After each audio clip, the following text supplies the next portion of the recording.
6 months ago, my life fell apart when I found out my husband Mark was cheating on me with some young girl from his office.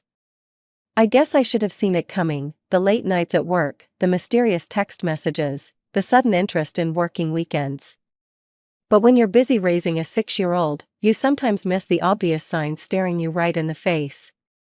My name is Tessa, and at 30, I never thought I'd be starting over as a single mom.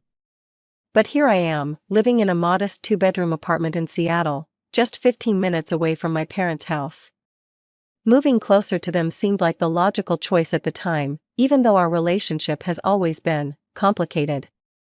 I managed to find a good job at a marketing firm pretty quickly. The pay is decent, and I actually enjoy the work. The only catch is that I have to take occasional business trips, nothing major, just a day or two here and there. That's when things get interesting with my parents. The first time I asked them to watch Tommy during a business trip, you'd think I'd asked them to donate a kidney. My dad actually rolled his eyes and muttered under his breath. "We're retired, Tessa," my mom said, arms crossed. "We didn't plan on being full-time babysitters at our age." "I know, and I'll pay you," I replied, feeling my cheeks burn with embarrassment. "Whatever professional nannies charge, plus extra." It was like flipping a switch. Suddenly, they were willing to consider it, though they made sure to remind me what a huge imposition it was. The kicker? My older sister Sarah can drop off her kids anytime she wants, and my parents practically throw a party. Just last week, Sarah showed up unannounced with her 2 kids, one from each of her ex-boyfriends, and my mom couldn't have been happier. "Oh, my precious angels," she cooed, while my dad rushed to get the cookie jar. Meanwhile, when I bring Tommy over, they act like I'm dropping off a bag of dirty laundry. "Tommy, honey, go play in the guest room," my mom said during our last visit, then turned to me with that look I've grown to hate.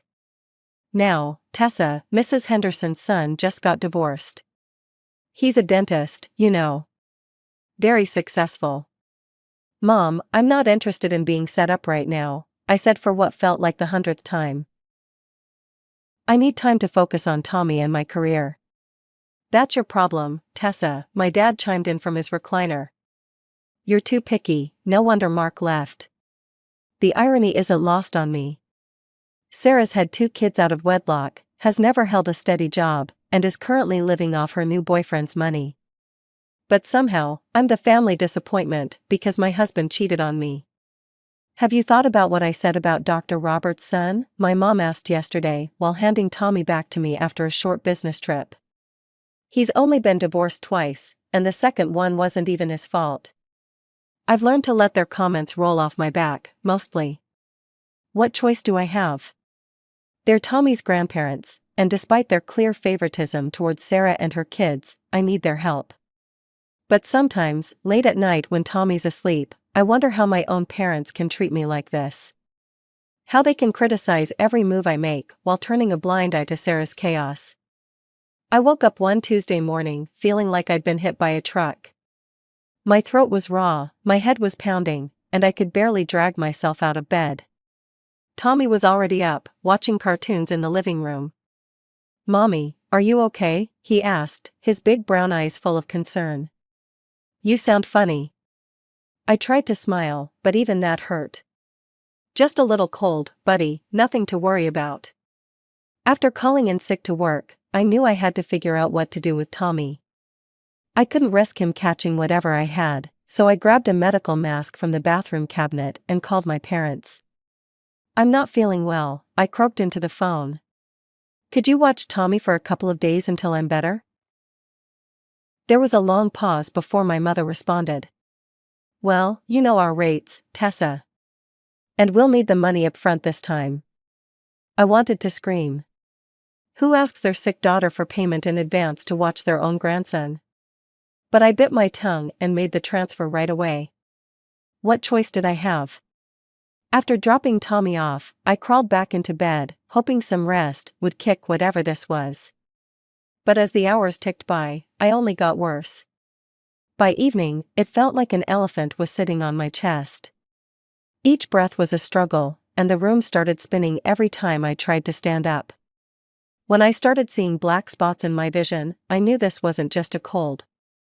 My hands were shaking so badly I could barely dial 911. The next few hours were a blur of sirens, white corridors, and medical terms being thrown around. Finally, a doctor in blue scrubs stood at my bedside with a grim expression. "Severe pneumonia," he said, showing me my chest X-ray. "You'll need to stay in the hospital for at least 2 weeks." 2 weeks? My heart started racing. What about Tommy? What about work? I managed to call my boss first, who was surprisingly understanding about the situation. But when I called my parents, that's when everything really fell apart. "Mom, I'm in the hospital," I wheezed into my phone. "The doctors say I need to stay for at least 2 weeks. Could you please?" "Absolutely not," my mother's shrill voice cut through my explanation like a knife. "We're going on a trip in 3 days. Your father, me, Sarah, and the kids. It's all arranged. We're not canceling our plans just because you can't handle your responsibilities as a mother." The hospital room seemed to close in around me as I processed my mother's words. I couldn't believe what I was hearing. My own mother was choosing a vacation over her sick daughter and grandson. "Mom, please," I begged, my voice cracking from both emotion and illness. "I'll pay you double what you usually charge for watching Tommy. I know it's an inconvenience, but I'm really sick." The silence on the other end of the line stretched out for what felt like an eternity. I could picture my mother sitting in her favorite armchair, probably twirling that strand of gray hair she always plays with when she's calculating something. Finally, she spoke. "Well, your father and I paid $5,000 for this trip," she said, her voice taking on that familiar businesslike tone she uses when she thinks she has the upper hand. "If you can pay us $10,000 to cover our expenses and the inconvenience, we'll consider canceling." The oxygen monitor beside my bed started beeping faster as my heart rate spiked. $10,000? I felt like I was in some bizarre nightmare where my mother had turned into a hostage negotiator, and my son was the hostage. "Mom, that's crazy," I wheezed, trying to catch my breath. "You know I don't have that kind of money right now. I'm a single mother with a mortgage to pay." "Then I suggest you figure something out," she snapped. "Because if you don't pick up Tommy in 3 days, I'm putting him outside. I'm not missing this trip, Tessa. You always do this, create drama, and expect everyone to drop everything for you." The line went dead. I stared at my phone in disbelief, then immediately tried calling back. No answer. I tried again. Straight to voicemail. Again. Nothing. My own mother had blocked my number while I lay in a hospital bed, struggling to breathe.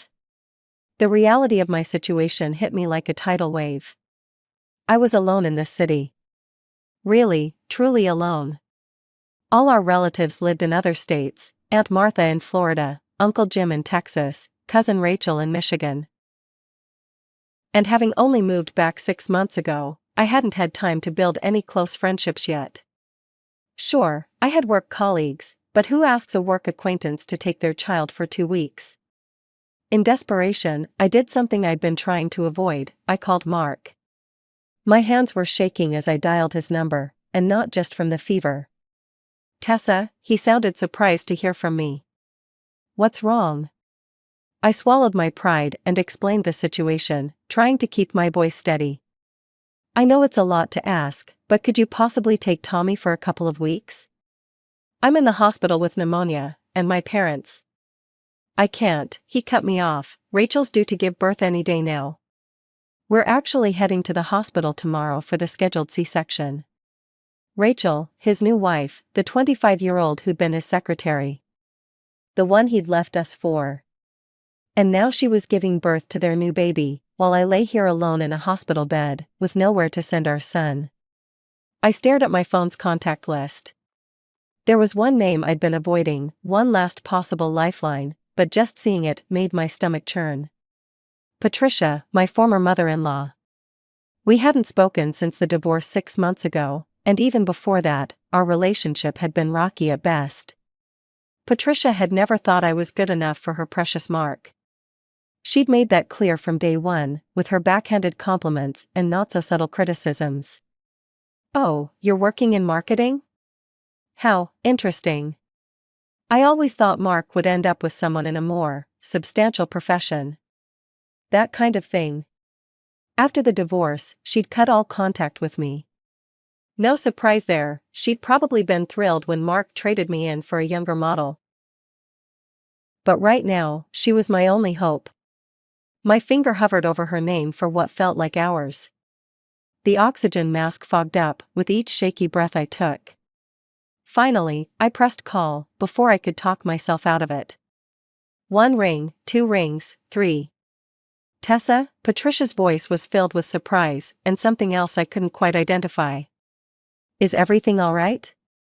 Just hearing her voice, that familiar, properly modulated tone that had so often delivered subtle jabs at my parenting, my career, my everything, made my eyes well up with tears. "Patricia," I started, my voice breaking. The whole story came tumbling out between suppressed sobs and wheezing breaths. The pneumonia, the hospital, my parents' ultimatum, Mark's refusal to help. By the end, I was practically hyperventilating, and a nurse had to come adjust my oxygen flow. The silence that followed felt endless. I braced myself for rejection, for some cutting remark about how this proved I couldn't handle things on my own. "I'll be there tomorrow," Patricia said firmly. "Text me your apartment address and your parents' address. I'll pick up Tommy and stay at your place with him until you're better." With trembling fingers, I sent her the information. For the first time since being admitted to the hospital, I felt like I could breathe a little easier, and it wasn't because of the oxygen mask. The next morning, my phone rang again. This time it was my mother, her voice dripping with irritation. "When are you coming to get your son?" she demanded. "He's being impossible, and we have packing to do." I took a deep breath, summoning what little strength I had. "My former mother-in-law is coming to pick him up today." The snort my mother let out was so loud it crackled through the phone speaker. "Your ex-mother-in-law? Really, Tessa? You couldn't find anyone better than that woman?" Before I could respond, she'd hung up. I lay back against my pillows, wondering how my cold, critical former mother-in-law had just proved to be more of a mother than my own. The first photo arrived just hours after Patricia picked up Tommy. My little boy was grinning at the camera, ice cream smeared across his face, looking happier than he had in weeks. "Someone wanted a Sunday after lunch," the caption read. I found myself smiling, despite the pain in my chest. Throughout the day, more photos kept coming, Tommy doing his homework at the kitchen table, Tommy helping to make dinner, Tommy showing off a pillow fort he'd built in the living room. Each snapshot was like a tiny piece of home reaching through the sterile hospital walls. "Look what Grandma Patricia got me," Tommy's excited voice came through in a video message that evening. He was proudly displaying a new dinosaur puzzle. The camera panned to show Patricia sitting cross-legged on my living room floor, puzzle pieces scattered around her. The days passed more easily knowing Tommy was in good hands. I focused on my recovery, doing breathing exercises and following every instruction from my doctors. Finally, after a week of treatment, they cleared me for visitors. The sound of running feet echoed down the hospital corridor before Tommy burst into my room, his face lit up with joy.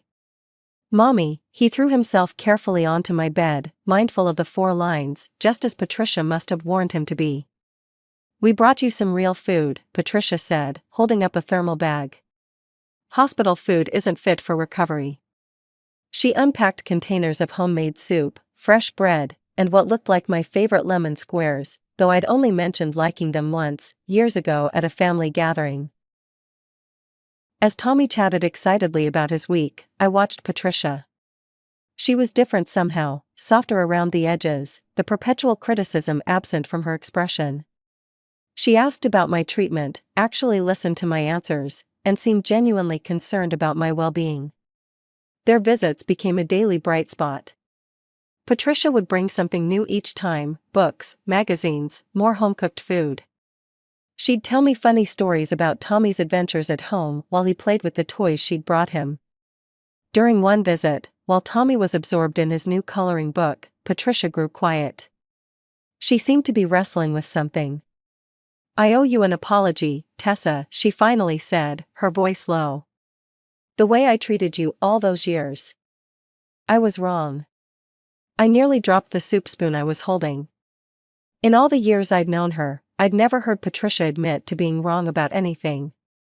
"I've seen who my son really married now," she continued, a shadow crossing her face. "That woman, all she cares about is spending Mark's money.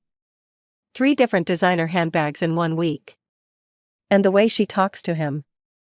She shook her head. "You were good for him, Tessa. You loved him for who he was, not what he could buy you." I was too blind to see it then. As I watched her help Tommy with his coloring, I realized that sometimes family isn't about blood or marriage certificates. Sometimes it's about who shows up when you need them most, who puts their own life on hold to take care of your child, who brings you soup and apologizes when they've been wrong. While I was still in the hospital, my phone buzzed with a social media notification. My sister had tagged our parents in some photos from their beach resort. There they were, all smiles and sunburns, cocktails in hand, the kids building sandcastles. The caption read, "The main thing is the family." I actually laughed out loud when I saw it, startling the nurse who was checking my for. The irony was almost too perfect. "The main thing is the family," posted by the same people who had demanded $10,000 to look after their sick daughter's child.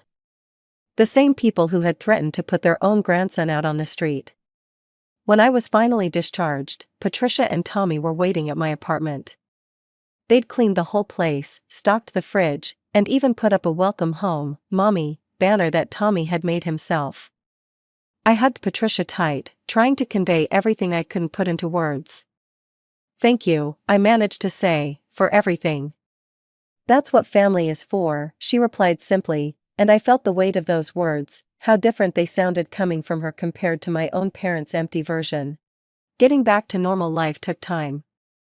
I found a wonderful babysitter named Maria who Tommy absolutely adored. When I had to travel for work, I didn't even consider calling my parents anymore. Why subject Tommy to people who saw him as a burden when Maria treated him like her own? My parents tried calling a few times, but I let it go to voicemail. What was there to say?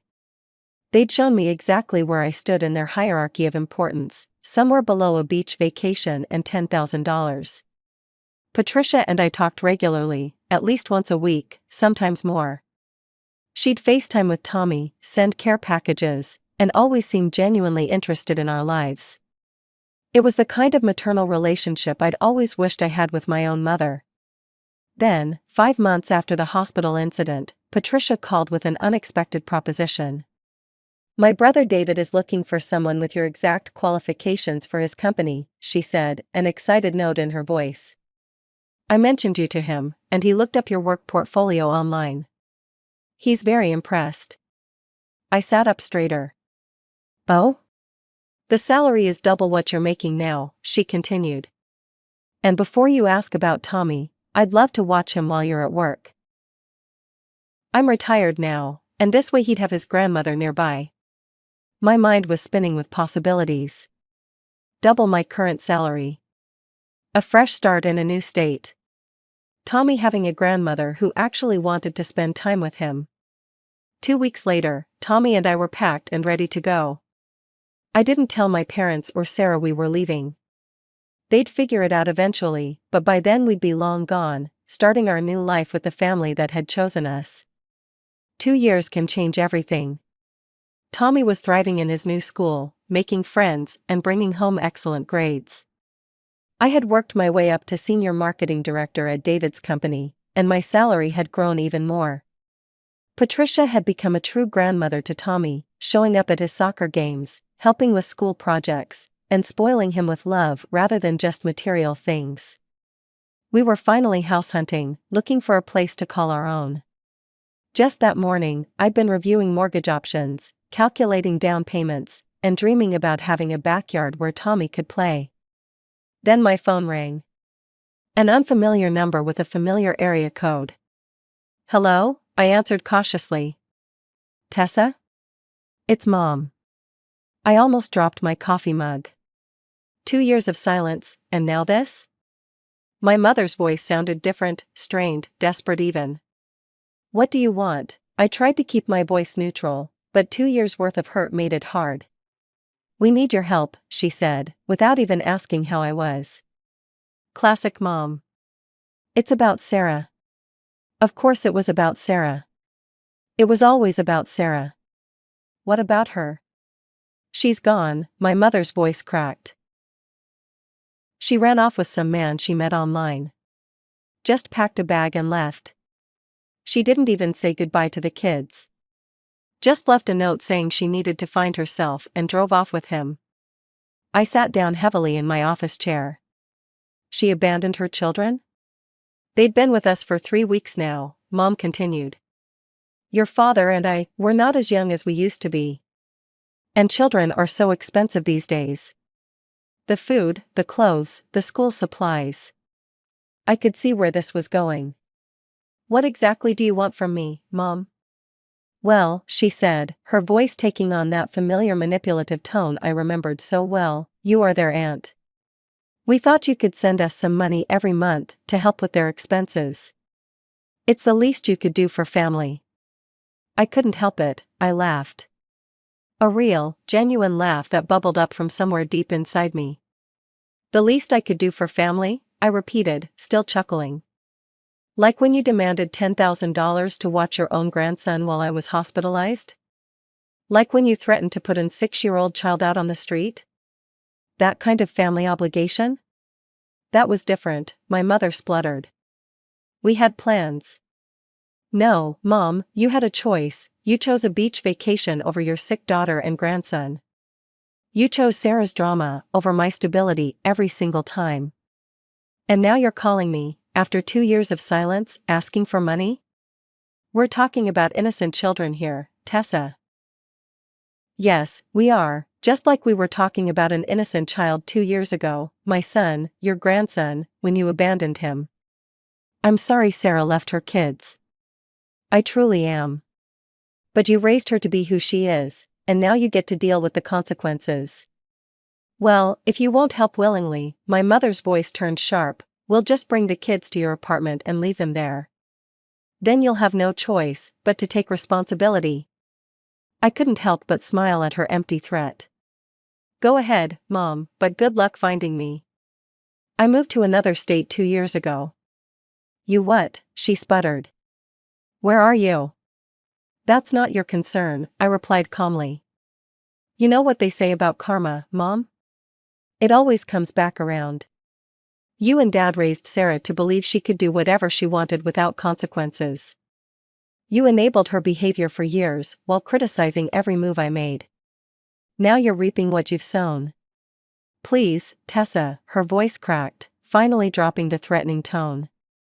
We're your parents. We need your help. Funny, I was your daughter when I needed your help, and that didn't seem to matter much. Goodbye, Mom, don't call again. I hung up and immediately blocked their number, feeling lighter than I had in years.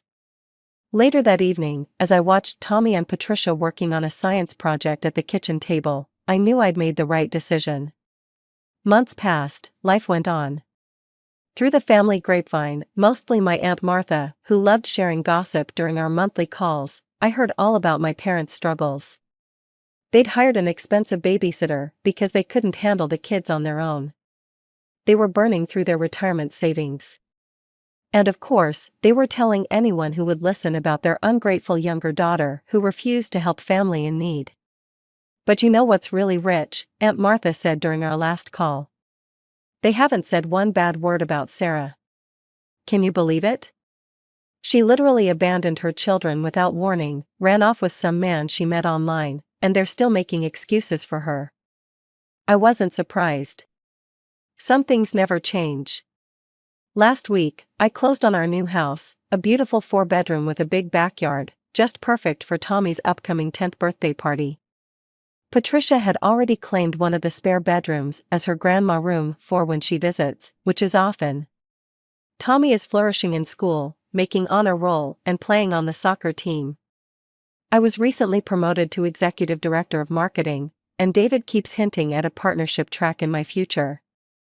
Our life is full, happy, and drama-free. Sometimes, when I'm sitting in our backyard, watching Tommy and Patricia tend to the small vegetable garden they started together, I think about how strange life can be. How the people you expect to stand by you can let you down so completely, while help can come from the most unexpected places. How losing what you thought was everything can lead you to something better. My parents' opinion of me doesn't matter anymore. Their words can't reach me here, in this life we've built for ourselves. A life full of love, respect, and real family, the kind that shows up when you need them, no price tag attached.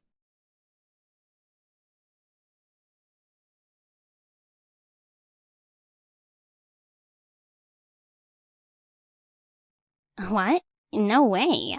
We live together. You just need to sign these divorce papers. Good luck with your life being broke. Standing dazed at the spot after the call abruptly ended, I was momentarily frozen. The lawyer could not hold back his laughter and burst out laughing. Mandy looked at the lawyer with a puzzled expression while he was wiping his tears with a handkerchief. My name is Abby.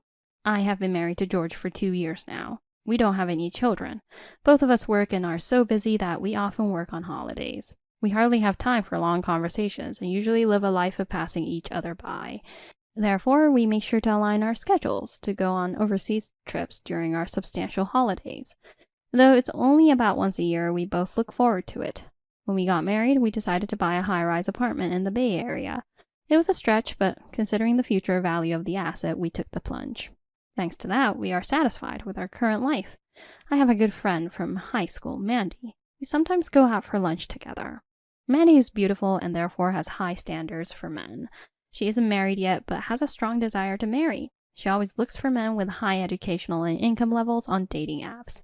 Especially she cannot compromise on annual income.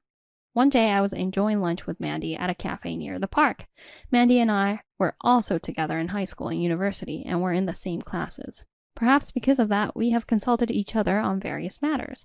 Thanks to that, we both roughly know each other's dating history and taste in men. During our student days, we shared both fun and sad moments together. Now they are good memories. Since I married George 2 years ago, we both became busy, and the time we could meet decreased. Now it's a question of how often we can meet in a year. Hey, can I come visit your apartment sometime? Mandy suddenly asked me. She has never been to my apartment before, and on the weekend she came to visit my apartment. Even though the intercom from the entrance, I could sense Mandy's surprise. She kept saying, "Wow," repeatedly. The moment I opened the door, she had a look of admiration on her face. This place is so luxurious. Also, the elevator ride was so long. I decided to go all out and chose a spacious room on the upper floor, as it was a once-in-a-lifetime purchase. It's even more spacious than a detached house. It's beautiful and truly amazing. Mandy was looking around the house, turning her head around. The location is great, and the floor plan of this high-rise tower, it must have been expensive. Mandy asked with a vulgar smile. Yes, it's what you call $1 million apartment. The security is very tight too. Look here. Mandy reacted only to the mention of the $1 million apartment, cutting off my words. Right, it's over $1 million. Your husband must be earning a lot. Mandy was wide-eyed with surprise. It was a typical reaction for Mandy. She has always had high standards for men, especially about their income. George's salary is probably high for his age. I conveyed it vaguely. I felt it was vulgar to state it blatantly. Mandy had a look of some scheme on her face. She said, "Can I use your bathroom?" and left the living room. I told her where the bathroom was and then started preparing tea in the kitchen. I became concerned about her, who was taking quite some time to return, and was about to head towards the bathroom when Mandy came back. I was replying to an email. Mandy usually does not speak in such an excuse-like manner. I felt a slight sense of discomfort. While eating the cookies Mandy brought as a gift and having coffee, Mandy asked if she could stay till the evening. It seems she wanted to greet George. Indeed, Mandy hasn't seen George since our wedding. It's not unnatural for her to want to meet him. I decided to check with George first. George readily agreed. "Work seems to be ending early," he replied in an email. I told Mandy it was okay and I started preparing dinner. Mandy was fiddling with her smartphone but stood up and headed towards the bathroom again. I hadn't noticed while cooking, but Mandy seemed to have been gone for quite some time. Mandy returned wearing a familiar necklace. I thought I had seen it before. It was my necklace. As I stared intently at the necklace, Mandy blushed and smiled. How is it? Does it suit me? Mandy posed like a model to show it off. As I stared at her in astonishment, Mandy started laughing. No way, I'm just kidding. I happened to find it and it's cute, right? Plus, it was very expensive. It's even got a premium because it's valuable. Mandy talked a lot like a child making excuses after doing something wrong. That was a gift from George. Wow, he really must have a lot of money to be able to buy something like this. Mandy sighed. More importantly, that necklace was stored in the closet in the bedroom. Mandy, pretending to go to the bathroom, must have gone to the bedroom and peeped into the closet. I couldn't believe her actions. However, I felt it was childish to blame Mandy and simply emphasized that it was an important item. Mandy, taking advantage of my not blaming her, started saying something outrageous. Can you lend me this necklace for a little while? I was speechless and fell silent. I have a date with a doctor I met on a dating app soon. I want to wear it then. Please. Mandy put her hands together and pleaded as if she were praying. Reluctantly, I decided to lend it to her. All right, but please take care of it. As I said earlier, it's a gift from George. As soon as Mandy knew she could borrow it, she started caressing the necklace with a smile. Of course, I understand. It seemed my words didn't really register with her. Once I had finished the preparation for cooking, I pretended to go to the bathroom but went to check the bedroom. Sure enough, the closet and the chest next to the bed were not fully closed. Mandy must have opened every drawer and door. The jewelry and watches had fingerprints on them. Mandy had touched them but apparently didn't consider borrowing them. The shoes seemed forcibly worn as they were misshapen. This was definitely going too far. I returned to the living room and confronted Mandy. You touched various things in the bedroom, didn't you? The shoes are misshapen and the watches have fingerprints on them. Instead of appearing remorseful, Mandy puffed up her cheeks a little. Please don't do that again. Mandy returned to her normal expression and apologized with a sorry. I didn't want to drag this on and risk damaging our friendship over such issues, so I decided to let it slide with a light laugh. Just then, George came home carrying a box of cake. It was the first time Mandy and George had seen each other since our wedding. It was awkward at first, but they gradually warmed up to each other and dinner became lively. By the time we were eating the cake George had brought, he and Mandy were chatting like good friends. While I was cleaning the dishes and washing up, they were laughing together. Can you believe my boss? I envy your boss for having you as his subordinate, George. George was grinning from ear to ear. Not at all. I noticed Mandy casually touching George, which bothered me, but I thought it was better than being distant. At that time, I naively thought it wasn't a big deal, especially since George wasn't Mandy's type. About a month after Mandy's visit, George's behavior changed and spent more time on his phone than before. Often seemed distracted during our conversations and asked me to repeat myself several times. His phone was always with him, even to the bathroom or the bath. It was a noticeable change. It seemed I had become a cheated wife. I once thought about checking George's phone, but felt reluctant to even touch it. The conversations at home with George decreased gradually. George started working on holidays much more frequently. George was almost never at home on holidays. With our interactions already minimal during the weekdays, it felt like we were living separately even on the weekends. Moreover, we started sleeping in separate rooms because he was tired.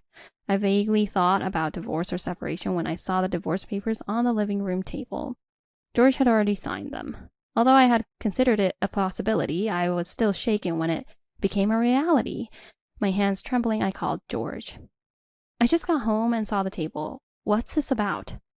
Just what it sounds like. Please, divorce me. I pressed for a clear reason. George claimed, I've fallen in love with someone else. This isn't an affair. I'm serious. It was obviously an affair, no matter how you looked at it. Then from the other end of the phone, I heard a familiar female voice. It was Mandy's voice, as I had suspected. I'm dating George, and I want to marry him. Though I knew it, having it confirmed made my heart race and sweat break out. When I met George at your house, it was love at first sight. We exchanged contact details and started messaging, and one thing led to another. Mandy's way of speaking had become crass. Perhaps this was her true nature. George says there's nothing more to discuss. Can you sign the divorce papers quickly and send them in? I want to talk about this. Tell George to come home. Huh? That's impossible. We're living together now. You just need to sign the divorce papers. Good luck with your poor life. With the call cut off unilaterally, I stood dazed for a while. Following that, sleepless nights continued. George did not return home. The divorce papers remained untouched on the living room table. Moreover, Mandy kept sending me pictures of her and George together, flaunting their relationship. It seemed they were close, but it felt like harassment. My mental health deteriorated, my complexion turned pale, and I often appeared vacant, even during the day, which caused concern among those around me. They strongly suggested I go to the hospital, and I was somewhat forcibly brought in for treatment. Taking medication helped me regain some peace, and I began to be able to sleep again. I managed to go to work somehow. However, a terrible incident occurred. When I returned from the hospital, something felt off in my apartment. Going to the bedroom and opening the closet, I noticed that some bags and jewelry were missing. The count of jewelry watches in the chest was also off. There was only one person who could have done this. Why would they go to such lengths? What had I done to deserve this? My insomnia returned, and sleepless nights continued, leaving me feeling drained day after day. During a counseling session at the hospital, I mentioned the theft at my home and was strongly advised to consult a lawyer.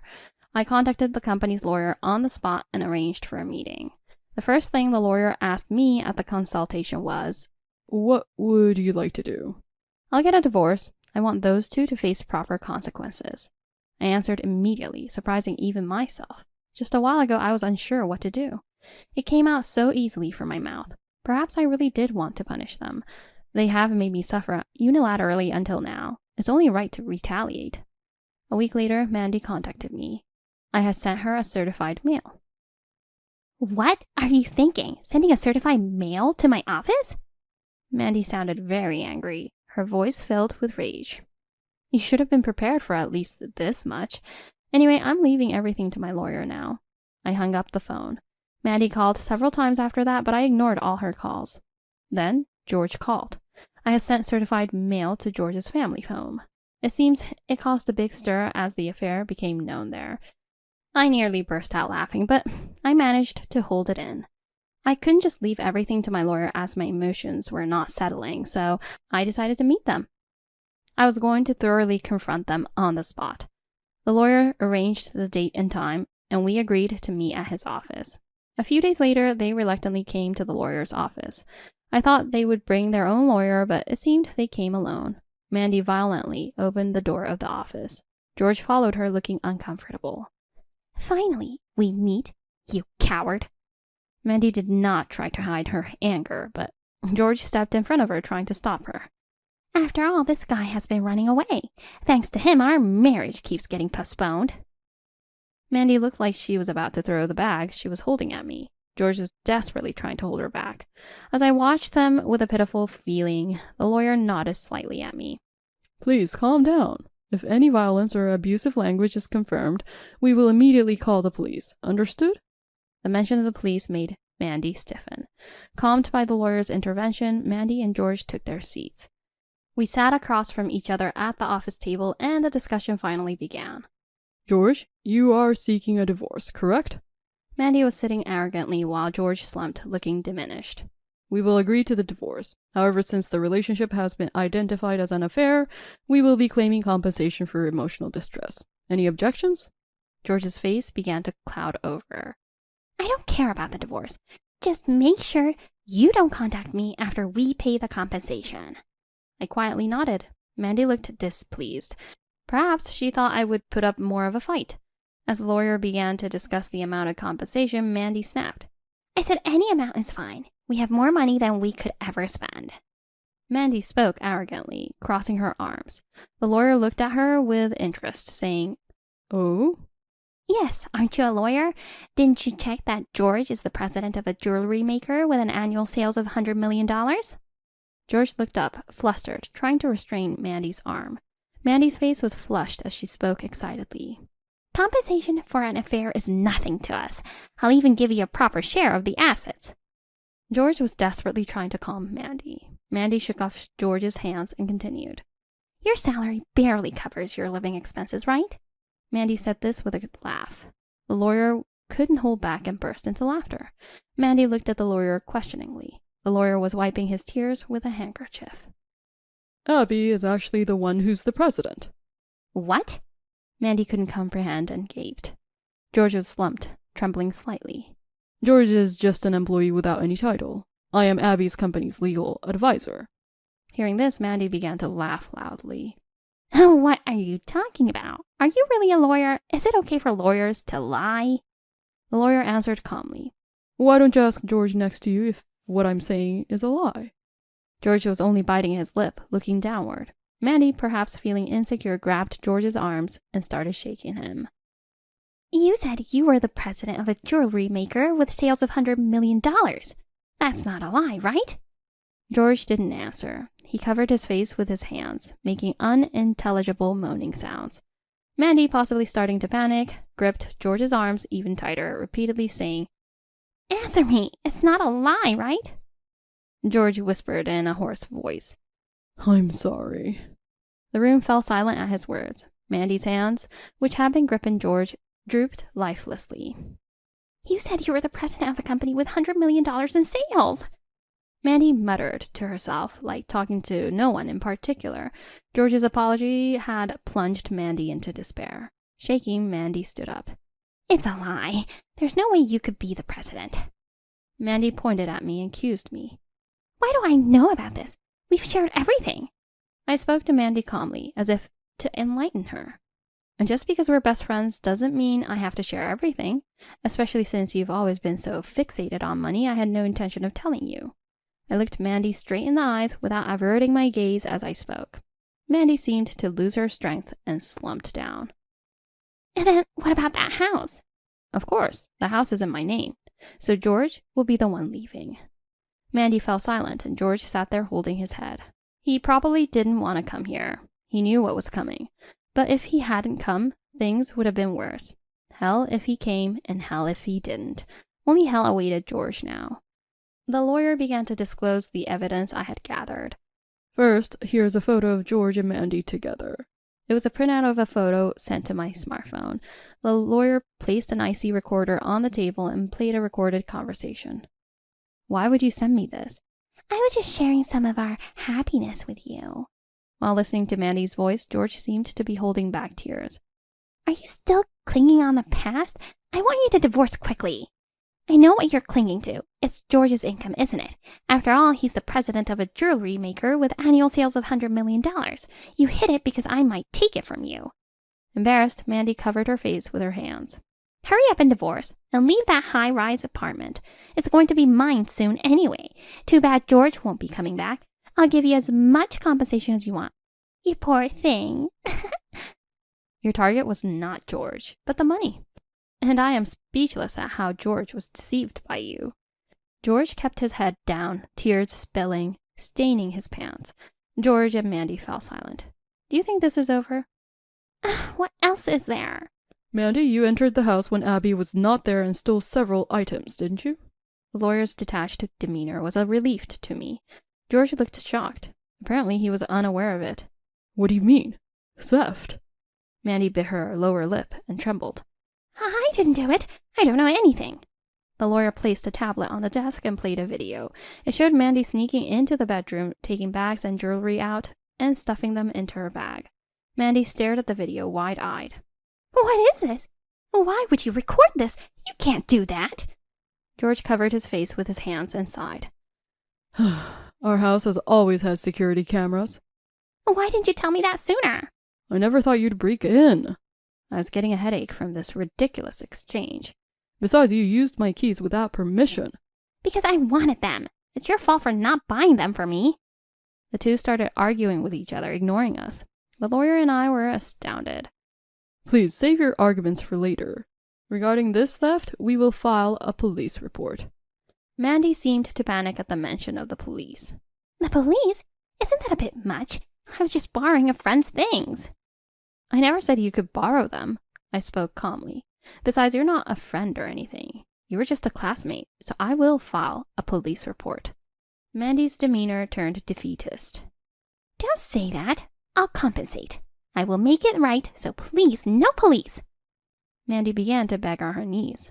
I looked down at her coldly. You're going to compensate? The items you stole are worth more than your annual income. Are you sure you can manage that? Mandy was at a loss for words. And there's also the matter of compensation. Mandy turned to George, pleading tearfully. You'll pay for it, right? Even if you're not the president, you still earn well. George just nodded silently. He won't be able to pay. He's going to be fired. George looked up sharply, turning his face towards us. That's correct. George hasn't shown up to work since leaving the house. Plus, with this scandal, his boss has also complained. George clutched his head, looking like he might collapse on the floor. But there's a division of assets, right? I'll pay with that. You cannot divide the property either. Abby and George had a prenuptial agreement. I haven't heard anything from George. He never told me anything inconvenient, did he? The lawyer placed the contract on the table. The agreement states that if the marriage lasts less than 3 years, neither party will seek a division of property. You are currently in the 2nd year of marriage. Mandy tried to grab the document to tear it up. That document is a notarized deed, so you should treat it carefully. You could be liable for criminal charges. The word crime stopped Mandy's hand. Mandy started pleading with George, half smiling. George, you have some savings, right? Use that to compensate. George looked at Mandy with resentful eyes. What money? You always want sushi, steak, this and that. There's no way I have any savings. It appears so. It seems there are also debts from dubious sources. Mandy's shoulders slumped. Her pitiful figure was a far cry from the glamorous presence that once made men turn their heads. But this was the bed she had made for herself.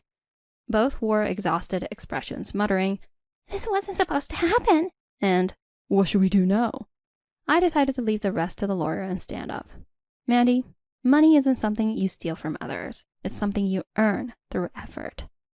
Eventually, the divorce was finalized smoothly. George's belongings were packed and sent back to his parents' house. His parents kept apologizing to me and even sent a letter of apology.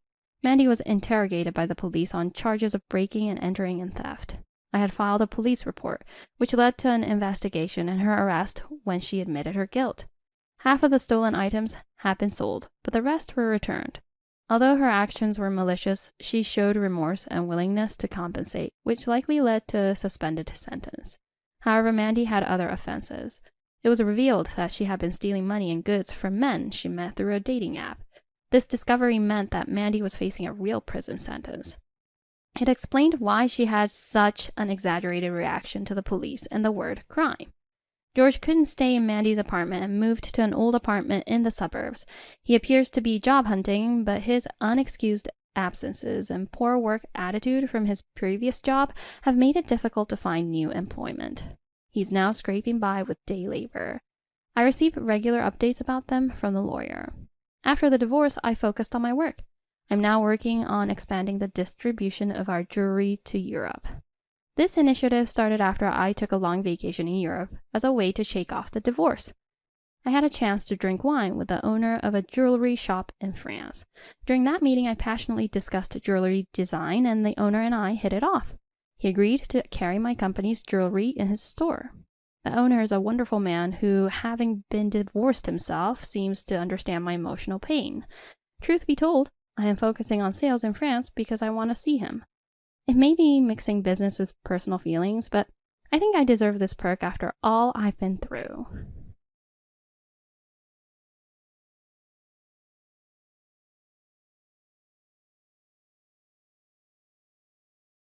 Oh. What is this? A divorce notice? And this is a marriage registration form. While cleaning the car, I discovered something puzzling. Inside the envelope were divorce and marriage forms. The old lady is so sloppy, I can't see her as a woman anymore. Oh, that's terrible. I was doubtful that my husband was cheating, but to gather evidence, I installed a surveillance camera which captured Kevin's betrayal in full. Later, pretending to be on a business trip, Kevin went on a trip with his lover. and I decided to bring him down to hell. After seeing Kevin off, I started preparing for my revenge. I contacted someone and invited them over to discuss Kevin's betrayal. That person promised to give Kevin a harsh punishment. Hearing those words, I felt a fire in my chest. I had been fighting alone ever since Kevin betrayed me, but I still had allies. Thinking about it made me feel stronger. My name is Emma Smith. I'm just an ordinary office worker, but my husband, Kevin, works for a well-known large corporation. His father is the company president, and the expectations for Kevin from those around him are high. And he is smoothly climbing the career ladder. Kevin himself is confident that he will eventually succeed in the company. And since being given an executive position, he has been even more devoted to his work. I met Kevin when I happened to come across his parents in distress. I helped his mother, who had collapsed on the roadside due to a medical episode. And they were grateful, considering me a lifesaver. They introduced me to their son, and we eventually got married. Kevin, coming from a wealthy family, was prideful and arrogant, but initially, I didn't mind it much, considering it manly. Our marriage, initiated by his father's introduction, seemed to be going well. However, after some time, Kevin's attitude changed drastically. The feeling of being glad to be married to him lasted only a few years. As the years went by, Kevin started getting important assignments at work. And he began coming home later. With that, our conversations dwindled. And the chances of going out together on his days off decreased because he was too tired. I wanted children, but he dismissed the idea, saying it was too bothersome. Things were good when we were newlyweds. Kevin has changed a lot. As our relationship grew colder, I felt increasingly sad. Despite the cold marital relationship, I had a good relationship with my in-laws. Despite being a business owner, the father-in-law was not at all overbearing. And the mother-in-law, although frail, was gentle and kind.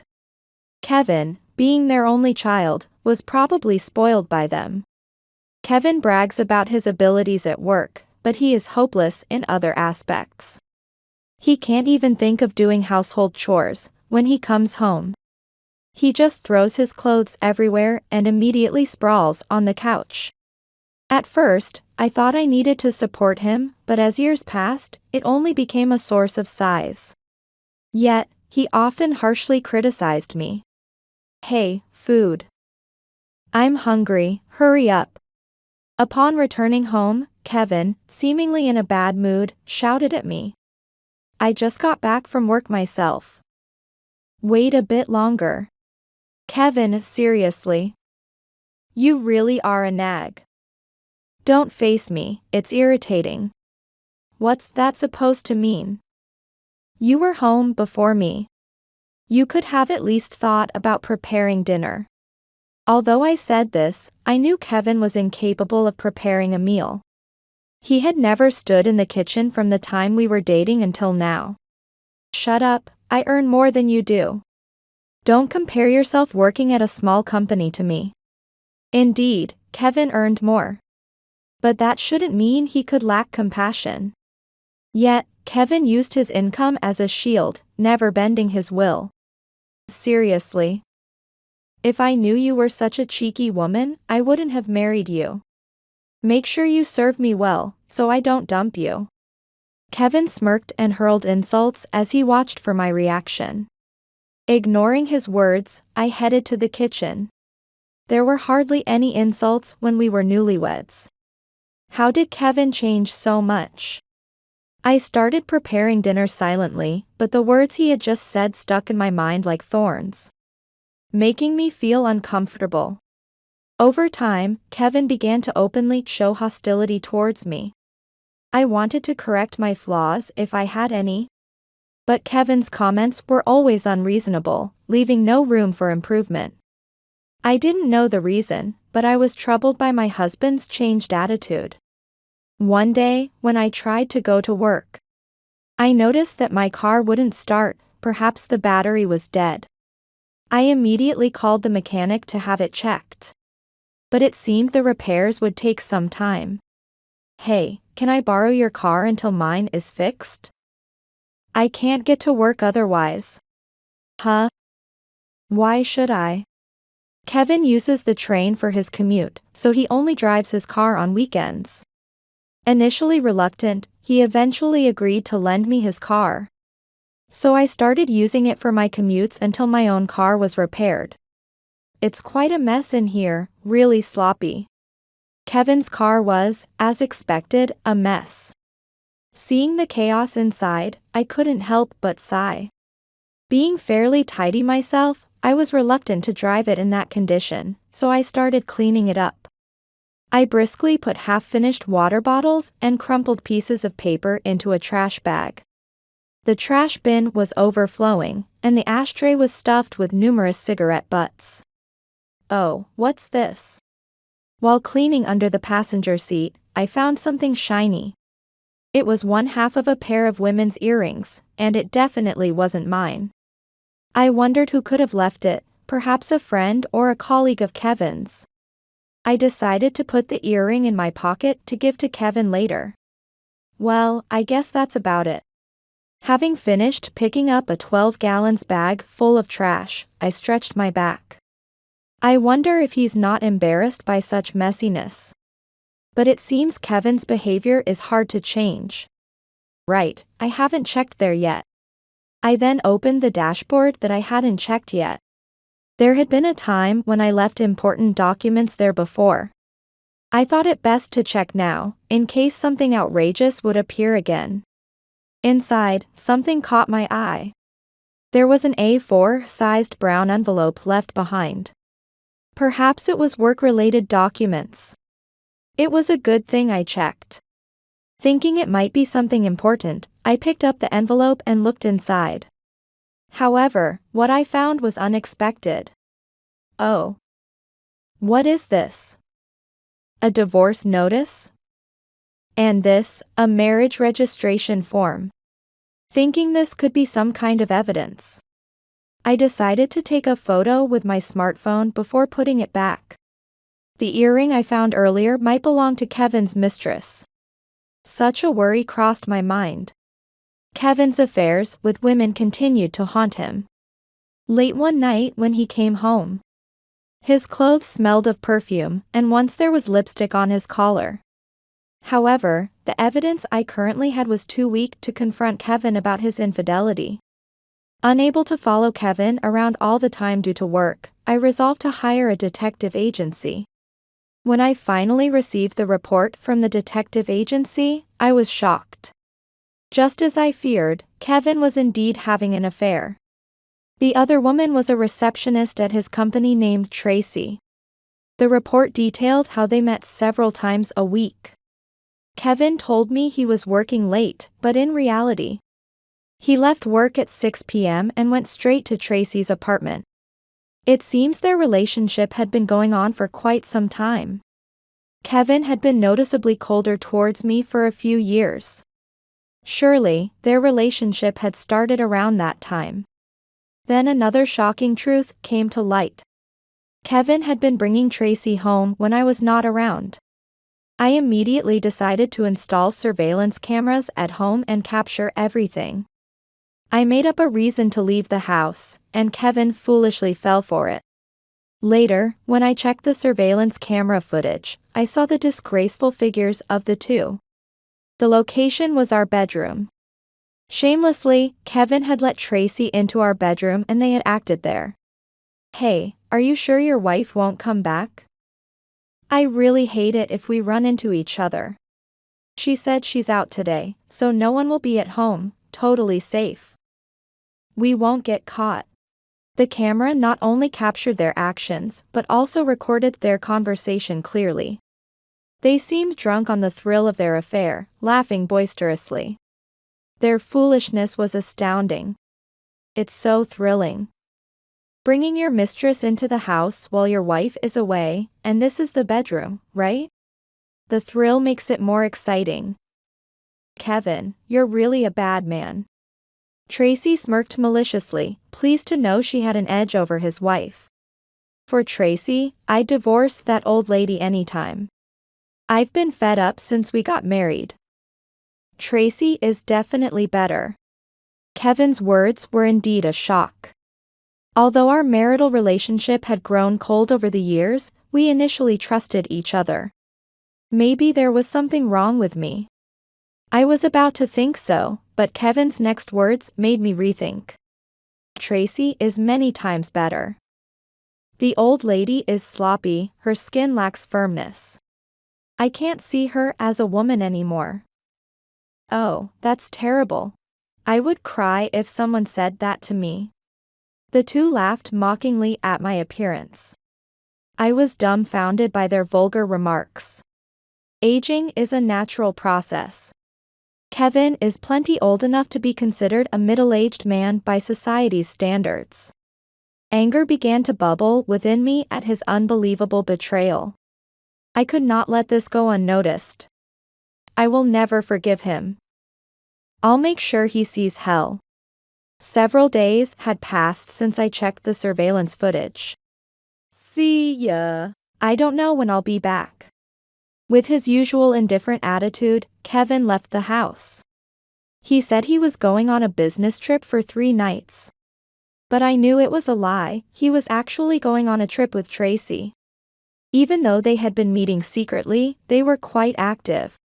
While inwardly mocking him, I smiled and saw him off. Have fun. When you come back, you'll see hell. The house was silent after Kevin left. I began preparing for my revenge. Hey. You. What the hell is this? 4 days later, my phone rang, and an infuriated Kevin yelled at me on the call. What's got you so angry? It's your doing, isn't it? Where did you take my car? And why is there nothing left at home? Kevin was panicking as he interrogated me. It was funny to see him, who always looked down on others, in such a frenzy. I got rid of everything. That car, being a luxury vehicle, sold for a good price. Oh, and I put that apartment up for sale, so you better move out quickly.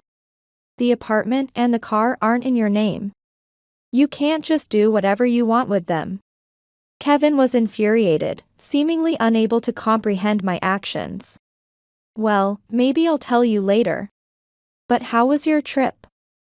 Did you enjoy it? It's good that you got to indulge one last time before you face a tough life ahead. Huh? I don't understand. Do you realize what will happen to you for doing this to me? How long are you planning to delude yourself into thinking you're in a superior position? I don't mind being apart from you at all. I once trusted Kevin and loved him. But that's all in the past now, and all that remains is the hatred for his betrayal. Don't get cocky, a woman like you will only live in loneliness if you leave me. Oh, you're quite confident about yourself, aren't you? But I wonder about that. I couldn't help but laugh in disbelief at Kevin. Who would never admit he was wrong, even if it was his fault? He's the type to act tough towards those he considers beneath him. Unfortunately, you and I are strangers now. We are already divorced. What? Kevin exclaimed in a ridiculous voice. He must have been shocked by the unexpected response. But it was no bluff or lie. A few days ago, Kevin and I were no longer husband and wife. I submitted the divorce papers I found in your car. It was good that they were already processed, so I could submit them right away. That was just a joke. Why would you submit it without permission? Well, now you can marry your beloved Tracy, right? That's great for you. Of course, I've also submitted the marriage registration for the two of you. Both forms had already been submitted. This meant that the divorce with Kevin was finalized, and his marriage to Tracy was complete. What? I don't understand what you're talking about. Kevin played dumb when Tracy's name came up. He must still think his affair hasn't been discovered. You don't need to hide it anymore. I hired a detective and saw all the cozy moments between you two. Kevin must have never dreamed he was being followed by a detective, as he was speechless from shock. Let's meet and talk once. We get too emotional over the phone. Huh? That's impossible. I'm not in the US anymore. What? That's such an obvious lie. It won't work. Oh, it's true. Since you treated me like a nuisance, I decided to disappear from your life. You should be grateful. Finding those forms was indeed a shock, but now I see it as a stroke of luck. If I had only found out about the affair without those forms, I would have had to engage in lengthy discussions with Kevin to get a divorce. Kevin claimed that those forms were kind of a joke. He probably never intended to submit them. Maybe Tracy pressured him to prepare them, but it worked out in my favor. You're just saying nonsense to get my attention, right? You can't really be overseas, that's a lie, right? Kevin, who initially came off strong, was significantly subdued. From his reaction, it seemed he never really intended to marry Tracy. But that didn't make me feel any more forgiving. I'm telling you it's not a lie. Let me show you some evidence. I snapped a photo with my smartphone camera and immediately sent it to Kevin. So? Do you still not believe me? The photo showed a foreign streetscape with clearly non-American people walking around. It's certainly not a trip. As proof, there's not a single piece of my luggage left in that apartment. I have no intention of returning to the US where you are. I don't even want to see your face. Although I had lived as a typical housewife, I had majored in foreign languages in college. Since childhood, I had a strong desire to live abroad, and ironically, the divorce from Kevin became the opportunity to fulfill that dream. Of course, I couldn't have moved overseas by myself. But I had powerful allies. I've always dreamed of moving abroad.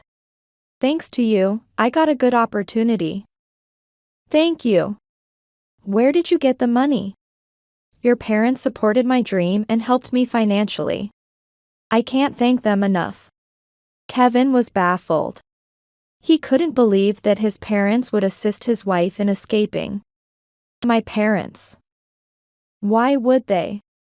As compensation for the trouble you caused. Did you think your affair was only known to me? Your parents know everything too. Go ahead and ask them. Bye. Oh, hey, Emma. Wait. We're not talking about it yet.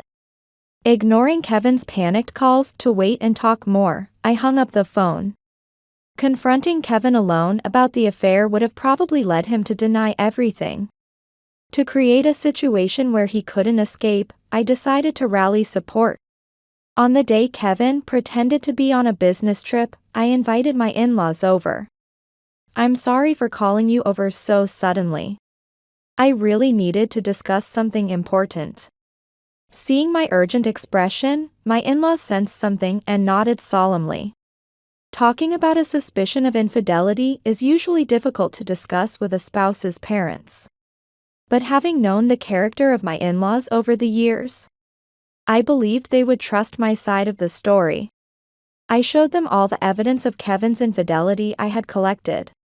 Initially, they couldn't believe it, but their faces turned pale as they looked through the evidence. I'm sorry, I can't believe Kevin would do such foolish things. It's my fault for spoiling him too much.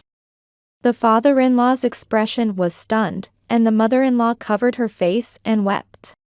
They repeatedly apologized to me. It turns out that my in-laws had struggled with infertility for a long time, resorting to fertility treatments. Kevin was their long-awaited child, whom they doted on excessively. Thanks to his father, a business owner, Kevin could have almost anything he desired, which seems to have nurtured his high pride and arrogance. As a child, he constantly quarreled with his classmates, but as he grew older, He appeared to have learned how to interact with people, at least on the surface. After graduating from university, he joined his father's company and quickly established his own position by delivering results. Initially, probably because of his parents-in-law, Kevin must have been pretending to be someone he was not. However, once he realized I would not fight back, his true nature began to show. Now, he treats me harshly as if venting his stress, and has even gone so far as to have affairs as he pleases. This is not behavior befitting someone nearly 50. I am utterly fed up with him. Perhaps I spoiled him too much. I'm sorry, Emma, for making you suffer all this. My parents-in-law apologized to me, looking very disheartened. Moreover, Emma, I have kept this hidden from you, but in addition to his affairs, Kevin might also be involved in a crime. A crime? What do you mean? While making a face as if he had swallowed a bitter bug, the father-in-law disclosed Kevin's sins. I promised to let him face severe punishment. So, please rest assured. Father. Thank you. I nodded at the father-in-law's words. I was filled with gratitude towards the two of them for standing by me instead of shielding their son. This foolish son. He's really done it now. Abandoned by me, with no home or car, Kevin showed up at the company in a daze, only to be summoned straight to the president's office. There, an infuriated father-in-law was waiting for him. What's going on? Why are you so angry? Look at this. He laid out a series of items in front of Kevin. They were the photos of his infidelity that I had handed over. I've heard all about your misconduct from Emma. It's utterly shameful. Doesn't a grown man like you feel embarrassed? Dad, it's not like that. Listen to me. Kevin started making excuses, sensing this was bad. You might not know this, Dad, but Emma is really terrible. She always mocks me and nags. So, I had no choice but to seek comfort elsewhere. You are truly the worst, as a person. Do you think such excuses will work? The father-in-law completely dismissed Kevin's excuses, knowing they were blatant lies. Why? Who are you going to believe, your son or Emma, a stranger? Of course, I choose Emma. Why don't you trust me? Reflect on your own actions. Huh? What are you talking about? The father-in-law questioned Kevin in a probing tone. Kevin, his face pale and sweating profusely, seemed to realize something. Listen, Kevin. You knew I was a lenient father and you've been quite reckless. I know everything. I don't know anything. I didn't. Kevin continued to feign ignorance. Are you still trying to deny everything? Losing patience, the father-in-law angrily confronted Kevin with a document. It was an internal audit report that had been secretly conducted about Kevin. It documented the facts of his embezzlement. Did you think embezzling small amounts would go unnoticed? We've been suspicious of someone inside the company and had it investigated. But I never imagined it was you. This. I was going to return it later. Do you think that kind of excuse will work? What did you use that money for?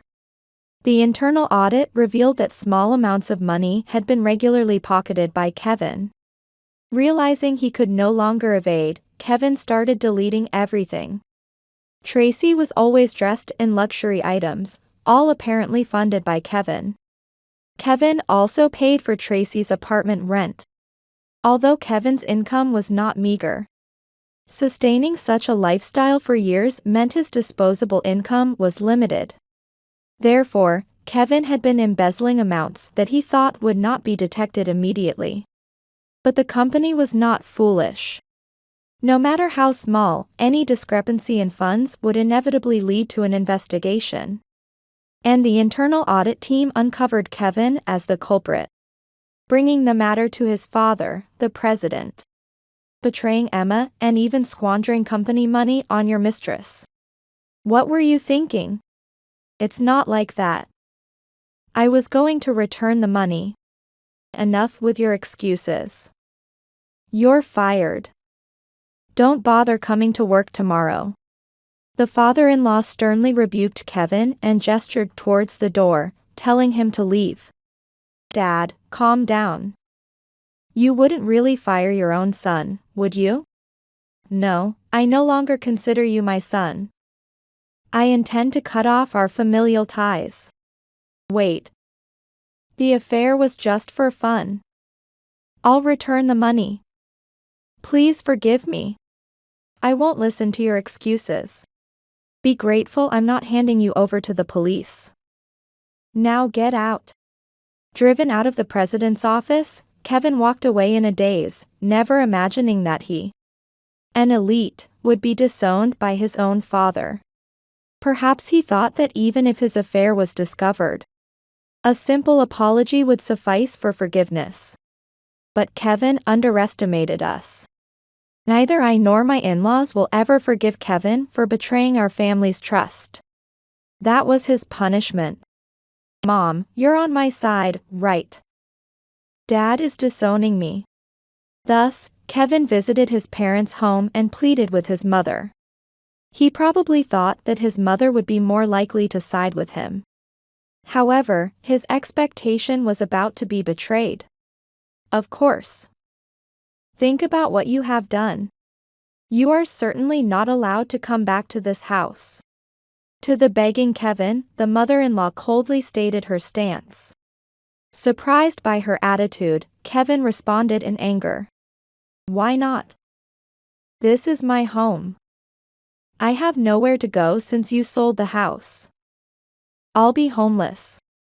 It seems Kevin is currently living in a hotel, but such a lifestyle will soon deplete his savings. That's probably why he thought of relying on his parents' home, but that wasn't going to happen. It was us who advised you to sell the car and that apartment.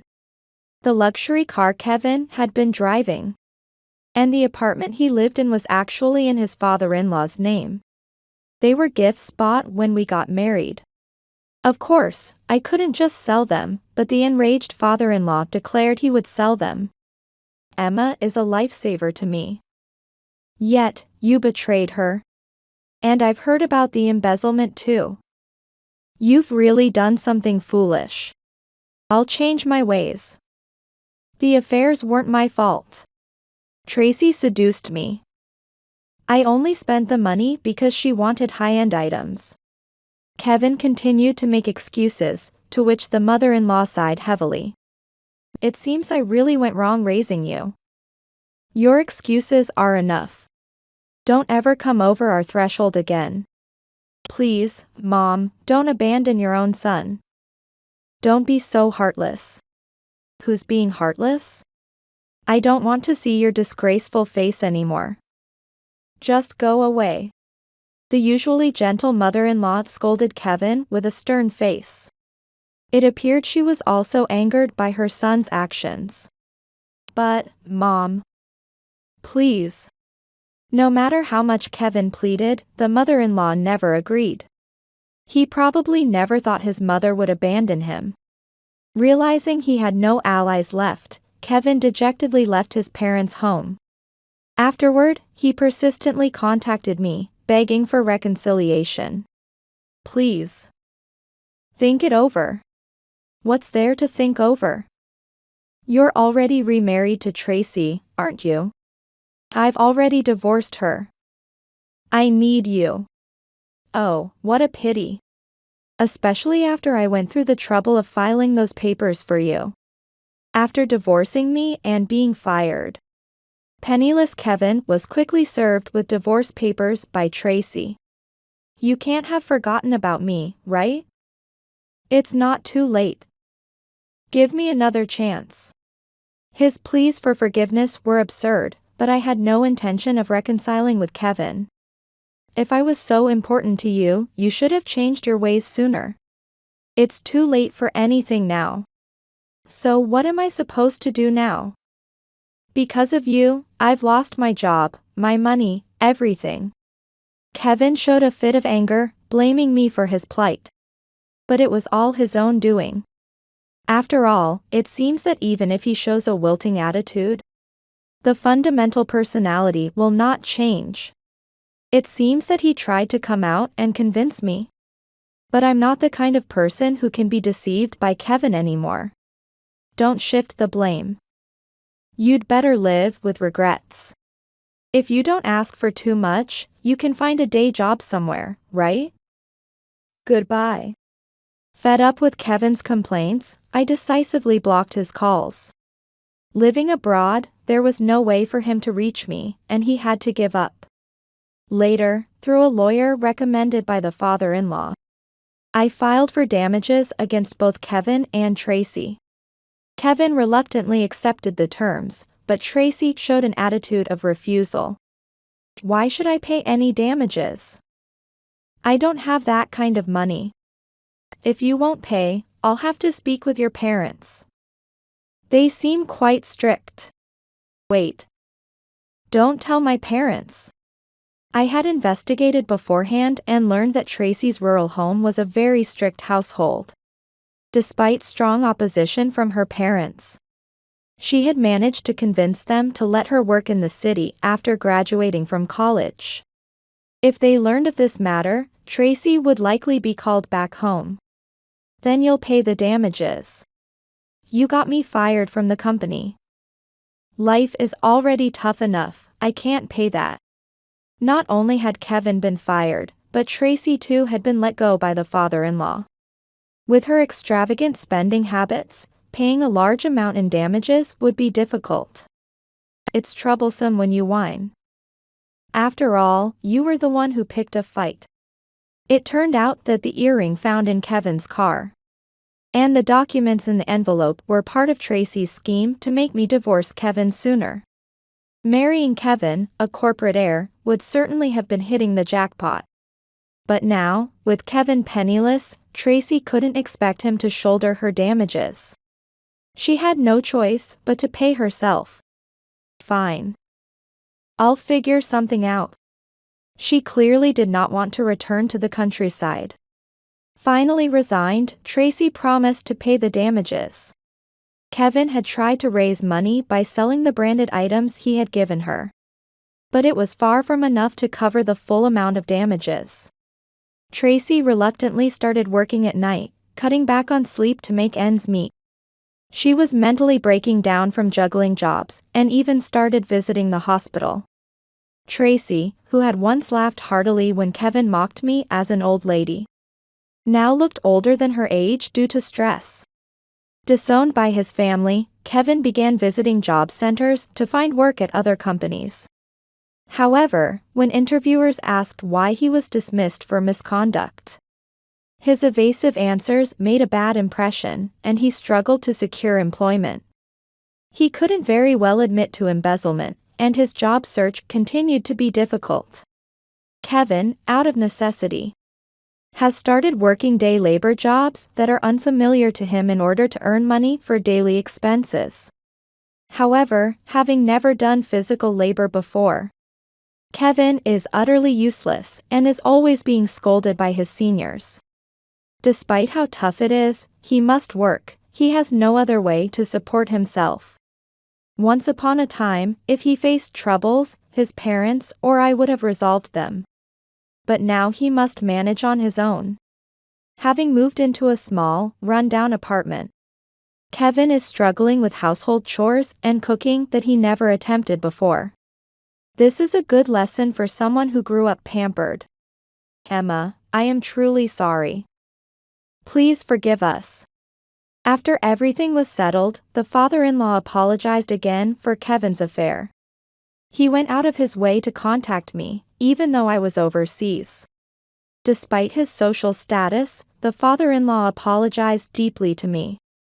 Next to him, the mother-in-law also bowed, tearfully expressing her gratitude. Please, it's not your fault. Don't apologize. Over the computer screen, I hurriedly urged them to stop. It didn't feel right to have the in-laws apologize when Kevin was to blame. It might sound presumptuous, but even though you and Kevin are divorced, if you would forgive us, could we possibly continue our relationship with you? Now that you and Kevin are no longer connected, my wife and I still think of you like our own daughter. The father-in-law looked up and said this earnestly. There might have been faults on my part as well. Yet, they didn't blame me. Instead, they expressed a desire to maintain our relationship. Tears of joy streamed down my face. Oh, I would be honored to keep in touch. Despite what has happened, I don't want to lose my connection with you too. Hearing my words, both the father-in-law and mother-in-law smiled warmly. They had always treated me exceptionally well, even before the marriage. It would be too sad to end everything just because of the divorce. Therefore, their offer brought me immense joy. The good relationship with my former in-laws has continued even after the divorce. It's really a nice place here, glad we came. It's wonderful to see your face, Emma. Have you been keeping well? Months later, to my surprise, my in-laws came to visit me in the country where I now live. We sat at a cafe near my home, chatting and drinking tea peacefully. They both looked quite well, and they visited me while traveling. Since then, I have settled abroad and now work as an English language teacher. I cannot thank my in-laws enough for supporting my dream over the years. Although the pain of being betrayed by Kevin has not fully healed, I can't dwell on it forever. I've resolved to live brightly in the foreign city I've always dreamed of.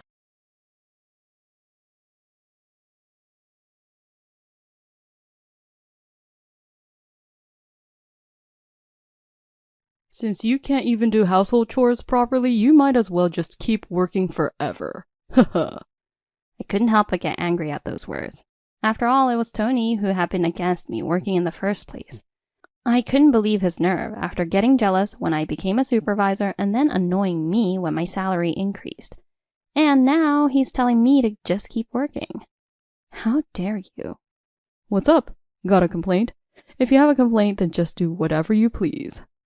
Realizing I was irritated, Tony retorted with a frown. Fine, I'll do as I please.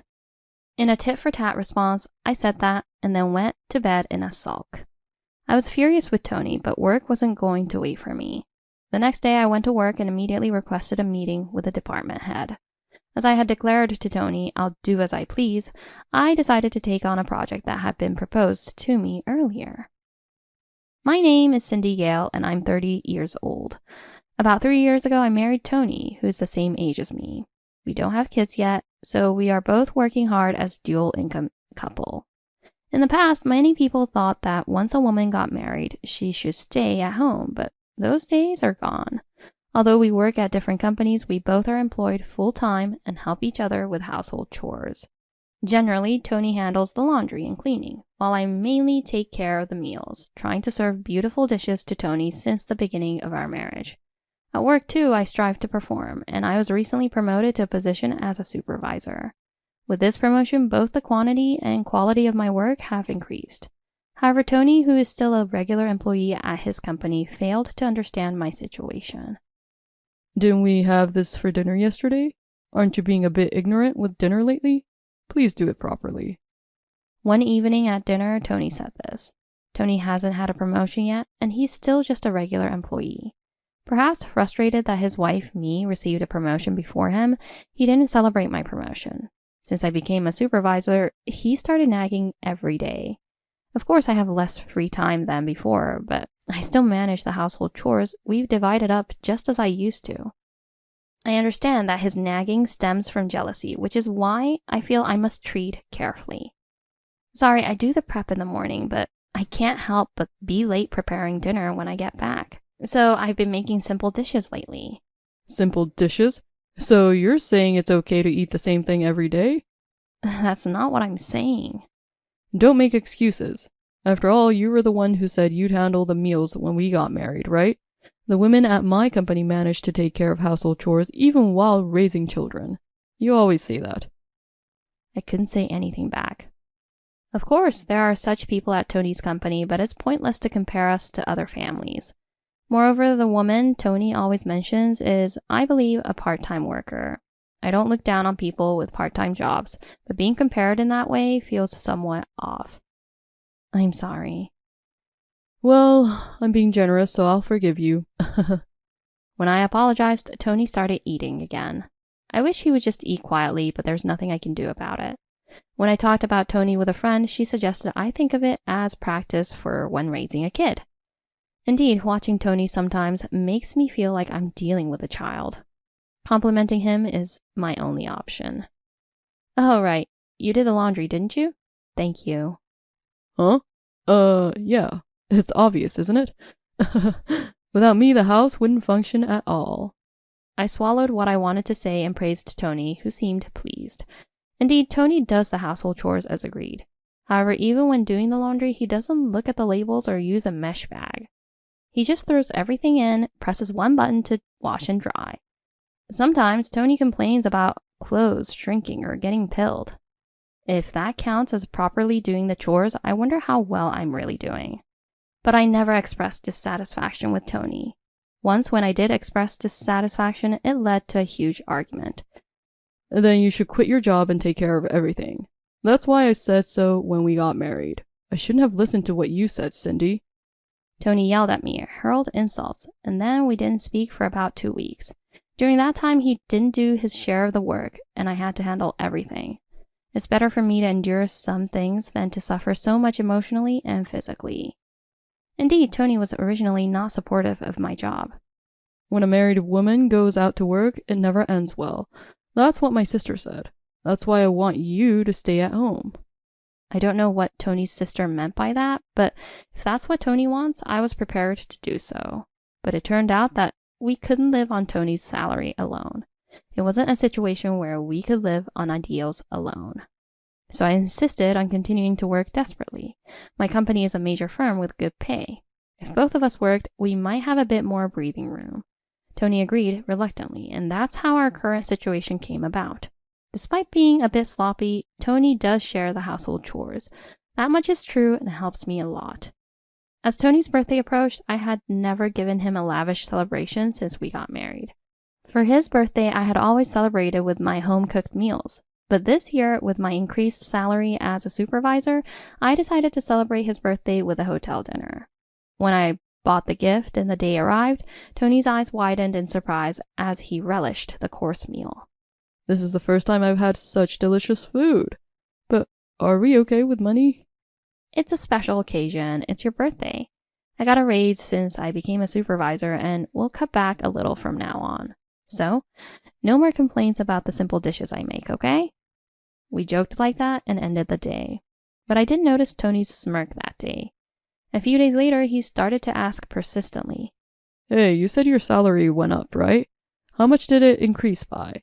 You're a supervisor now, so it must have been a significant raise, right? Before his birthday, supervisor seemed like a forbidden word. We never mentioned it, but as soon as he heard about the salary increase, his attitude changed rapidly. Being a supervisor is impressive. It's all because of Cindy's hard work. He started to praise me. Initially, I couldn't keep up with his sudden change and just smiled awkwardly, but he kept pestering me about the salary. I continued to completely ignore his inquiries. But when I kept ignoring him, he started to sulk. What? Getting cocky because you're just a supervisor?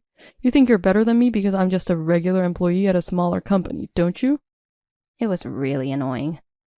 I splurged because it was your birthday. I'm not rich, so please stop talking about money. After scolding him like that, he finally calmed down a bit, but it was clear that Tony was fixated on my money. I regretted becoming a supervisor and even celebrating his birthday. I had some regrets, but it wasn't all bad. After becoming a supervisor, I was entrusted with a big project. Although it meant even more overtime, Tony was supportive. Cindy, you're a supervisor and you're busy. I'll do what I can. And he started preparing dinner, even if it was just supermarket-ready meals. Maybe that birthday had its meaning after all, as it made him more cooperative. And when that busy period finally settled down, Tony said with excitement in his eyes, So? You were busy, right? You must be getting a special bonus, right? I was shocked at his words. No, there's no bonus. Why would there be a bonus? I was too tired to argue. Then Tony lost his temper. Huh? Working overtime for months and no bonus? What was the point of me helping out? What a lousy company you work for. I had no energy to counter that. The point of him helping out? Is there supposed to be a point to a couple helping each other out? I couldn't believe he would insult someone else's company. I couldn't hold back at that moment. Huh? I was grateful that you were helping out, but is that how you really see this? That's disappointing. We exchanged words again, and eventually it escalated into an argument. Enough, let's stop. I'm tired and going to bed. I forcefully ended the conversation like that. For a while after, I couldn't even stand to look at Tony's face. Then I had to go on a business trip. We hadn't spoken since the argument, but I had to inform him since I would be leaving the house. I have a business trip coming up. I'll be gone for 3 days. Please take care of the house while I'm gone. I said this, but Tony, still angry, didn't respond. Without reconciling, I left for the trip. Those 3 days were busy with work, but in between work, I wondered how Tony was doing. Was he eating properly? I was worried, but my pride prevented me from reaching out. The time apart allowed me to cool down. I decided to apologize when I got home. After finishing the 3 days of work, I bought some tasty souvenirs and started my journey back home. I'm home. However, as soon as I entered the entrance hall, I sensed something was off. There were several unfamiliar shoes in the shoe cabinet. Moreover, there was a delicious smell coming from the kitchen. It was definitely the smell of homemade food, and I knew Tony couldn't cook. I hurried into the living room. Ah, Cindy, welcome back. Alyssa, what are you doing here? Standing in the kitchen, visible from the living room, was Tony's sister, Alyssa. And Katie, Tony's niece, was lounging on the sofa. If it were just a visit, that would be one thing, but it was clear that more belongings had been brought into our home. This sofa, for instance, hadn't been here before I went on my business trip. I stood at the entrance to the living room, stunned, unable to comprehend what was happening. We're just about ready for dinner, Alyssa said nonchalantly.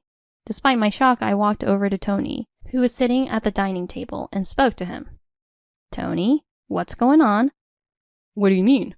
I decided to live with my sister Alyssa and her daughter Katie. The move is already finished. Tony said this as if it were the most natural thing. That's right. So go on. Please make yourself at home. Alyssa also said this with a smile, but I was far from able to smile at this situation. Bringing in Alyssa and Katie's belongings and deciding to live together with them without consulting me was not something to be decided all on his own. Wait a minute, you can't just decide this on your own. What's the problem? You're always too busy with overtime to do any housework, so it's better if we live together and have my sister take care of the chores. Tony retorted when I tried to argue. Alyssa had Katie when she was 20 and divorced a few years later. Since then, she had been raising Katie alone, and Katie was now 18. I knew about this, and I knew that Tony admired his significantly older sister Alyssa. However, I had never imagined it would lead to us living together. Cindy, please understand. Alyssa seemed to have no reservations, and Katie said in a small voice, Please understand. My head hurt, but I couldn't just silently accept the situation. I'm sorry, but I can't live together with you all like this. I stated this clearly. However, Tony just laughed at me as if he was mocking me. Why? Since you can't even manage the housework properly, you might as well just keep working. I was infuriated by his words. Originally, it was Tony who had opposed my working. Being envied for becoming a supervisor, then targeted for a salary increase, and now being told to just keep working, it was unbelievable. How dare you? What, got a complaint? If you have a complaint, then just do whatever you please. It seemed Tony sensed my irritation and retorted angrily. Fine, I'll do as I please. But I was the one who wanted to be angry. In a tit-for-tat response, I said that to Tony. After that, we stopped talking and I went to sleep. Alyssa and Katie, having apparently given up their own home, naturally slept in the beds they had brought in. The spare room that was supposed to be a children's room was taken over by the two of them, and I was more sad than angry. Yet work waited for no one. The next day, as soon as I got to the office, I immediately requested a meeting with the department head. I decided to take on a project that had been previously suggested. That's great. I appreciate you taking it on. This is a good opportunity, so I'll work hard for myself. After making a promise with the department head, I immersed myself in work. I found it more bearable to be at work than to be home because I couldn't forgive Tony. A few days later, this happened. Hey, Cindy, how long are you going to sulk? Come back home already. Tony contacted me with that message. Although I had been going home, it was only after everyone was asleep, and I would leave before anyone woke up. However, these past few days, I haven't gone home at all. That's because I had set up a new place to live. You tell me to come home, but I can't just come back immediately. Can't come back immediately? What do you mean? I'm in Cancun now. It's midnight here. Besides, your sister can take care of the household chores even if I don't come back, right? Huh? As I yawned while I said this, Tony seemed momentarily breathless. I had just finished work and was returning home, and talking to Tony was just exhausting. Finally understanding the situation, Tony suddenly shouted, Huh? Cancun? You went on a trip without telling us? It's not a trip. I've been living here for the past 3 days. What are you talking about? But the next words I spoke seemed to confuse Tony again. Had he already forgotten that he told me to do as I please? I could imagine a flustered Tony on the other end of the phone, and I said while laughing, What do you mean? You're the one who said do as you please, and I said I would. That's why I accepted the assignment to move to Cancun that had been proposed before. They even prepared a mansion for me here, and it's a really wonderful place. But there's a limit, right? This involves both of our lives, and you decided this on your own. Tony seemed quite upset. Surely if we had discussed it, he would have said that we should move here together. However, this assignment in Cancun was like a prize for the achievements I made at my previous job. I think it's Tony's fault for getting angry about not getting a special bonus and not listening to other things. Also, doesn't he feel any incongruity in saying that? He decided on his own to live with Alyssa and Katie, affecting both of our lives. That's quite a boomerang. Did you consult me when you decided for us to live together with Alyssa and Katie? That's... I'll be working here, and in 2 years I'll return to the US as a manager. Until then, live well with your sister and her daughter. I said this and hung up the phone. Tony must be feeling restless now. His own reckless actions and missteps have made it impossible for him to live overseas. A few days later, Tony contacted me again. I answered the phone wondering what it was this time, and he sounded cheerful. Guess where I am right now? I don't know, and I'm hanging up because I'm at work. I'm right in front of your mansion. Haha. I was shocked by his words. When I asked for details, he told me he had contacted the company and found out my address. If a husband claims it's necessary for procedures, the company had to provide it. And based on that address, he had come all the way here on his own. What about your job? I took some time off to come here, and... Yoo-hoo, I'm here too. To my surprise, I heard Alyssa's voice on the phone. Why has she come too? I was at my wit's end. So that's the situation. We're both waiting for you. Hurry back. What about Katie? Katie has a test, so she's not coming. Alyssa said this nonchalantly. I was just astonished again. I see, but I won't be coming back today. I have a dinner meeting to go to. Even if they contact me, I'm not in the mood to host them, and it's not possible to accommodate such a sudden visit. I had no plans to return home today because I was attending a social gathering with another company. What? Then what are we supposed to do? Tony sounded panicked, but that wasn't my concern. Why don't you stay at a hotel? Anyway, that's the situation. I'm at work right now. Bye. I said this and hung up the phone. They might be making a fuss, but I don't have time to deal with it. They'll probably give up and look for a hotel. However, my assumption was too optimistic. During the social gathering, my phone rang. Excuse me. I excused myself from the table and answered the phone. When I saw an unfamiliar number, I was puzzled, but it turned out to be a call from the police. What? A burglar? Apparently there was an intruder at my house, looking for an open window. They found a pet door. I didn't have pets, so I hadn't noticed, but it seems the house built by my company had one. Of course, I hadn't even known about such a feature, so it wasn't locked. The intruder had tried to enter through it and got stuck, unable to move forward or back, and someone passing by had called the police. What a foolish burglar. Such a fool could be dangerous if encountered. I was truly relieved I wasn't home today. Then the moment came. This person claims to be your sister. Do you know her? I went pale at those words. Sister? Could her name possibly be... I don't have a sister. The only possibility is Tony's sister, Alyssa. As expected, the police read out her name. It was embarrassingly pathetic. It's shameful to think that a family member would try to forcibly enter through such a place. Cindy, help!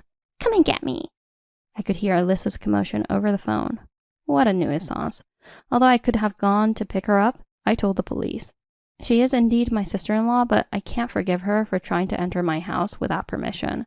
Please investigate thoroughly what she intended to do in my house. The police responded to my complaint.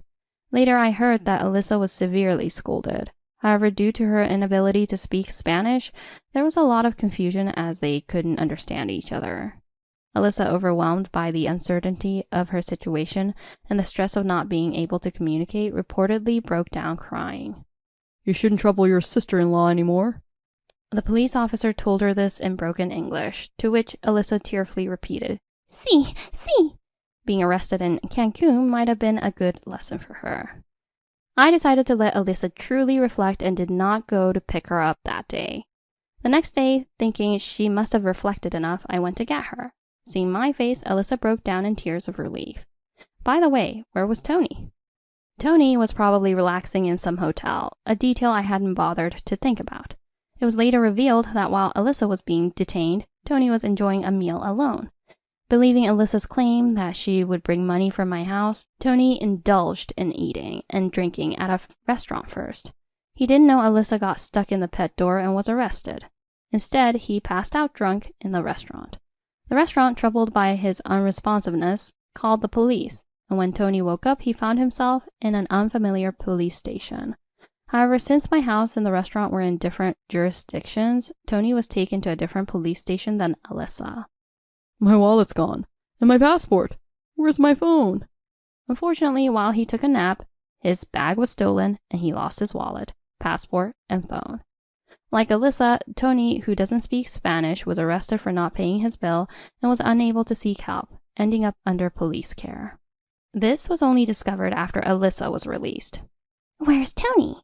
I first learned of Tony's disappearance when Alyssa, always a nuisance, asked about him. I went to the restaurant where they were supposed to meet, learned the details from the owner, and found out that Tony had been taken away by the police. Alyssa! Cindy! When we visited the police station, Tony, looking pale, broke down crying and called our names. Frustrated by the déjà vu, I sighed. I explained the situation to the restaurant owner, paid for the damages, and apologized. Given the theft, the owner pitied Tony and decided not to pursue the matter of not paying. But the aftermath was challenging. At the police station, we went through the process for reporting a lost passport and contacted the consulate.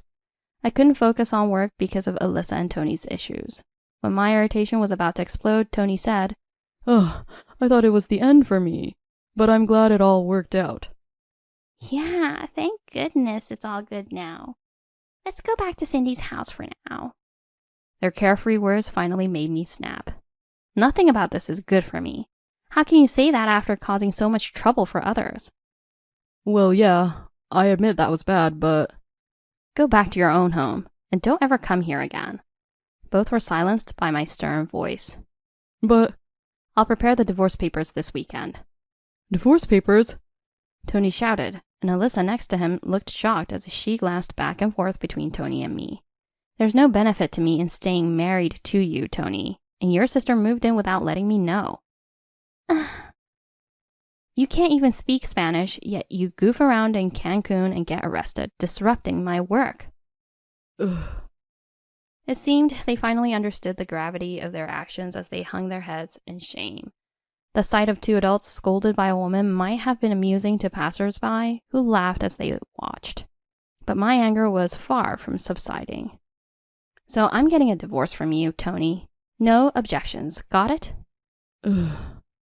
After bailing you two out of jail, I think I deserve a free and clear life as thanks. Right? Yes. Tony hesitated, but perhaps deeply reflecting on his actions, he replied in a low voice. Tony initially applied for a 4-day vacation, but due to the arrest and lost passport, he significantly overstayed his return date. Without a smartphone, he couldn't contact work to extend his leave. It seemed Tony had completely forgotten about his job amid his personal troubles. Moreover, he hadn't shared information about his current projects with anyone, intending to take all the credit for the big assignment. Missing a crucial meeting and not contacting the other party led to the termination of their business dealings. Despite the circumstances, Tony's unexcused absence and significant loss to the company resulted in his dismissal. Alyssa, furious about the situation, had a major argument with Tony. Essentially, she had quit her job and moved in as a housekeeper. But eventually, Tony divorced me and resigned from his job. With no breadwinner, the house where they lived became a battleground for daily arguments. I know all this because Katie, Alyssa's daughter, kept me informed. They say you can't choose your parents, but if I could, I'd definitely choose you over Mom, Cindy. Though the divorce meant I was no longer Katie's aunt, she still reached out occasionally to discuss job prospects or her love life. While we weren't close before, she now looked up to me like a sister, which made me happy. I continued to work in Cancun. I had planned to return to the US after 2 years, but with no need to go back, I decided to continue working here. I've also developed a good relationship with a local man. All the bad memories are washed away by Cancun's beautiful sea, and I'm focusing on being happy moving forward.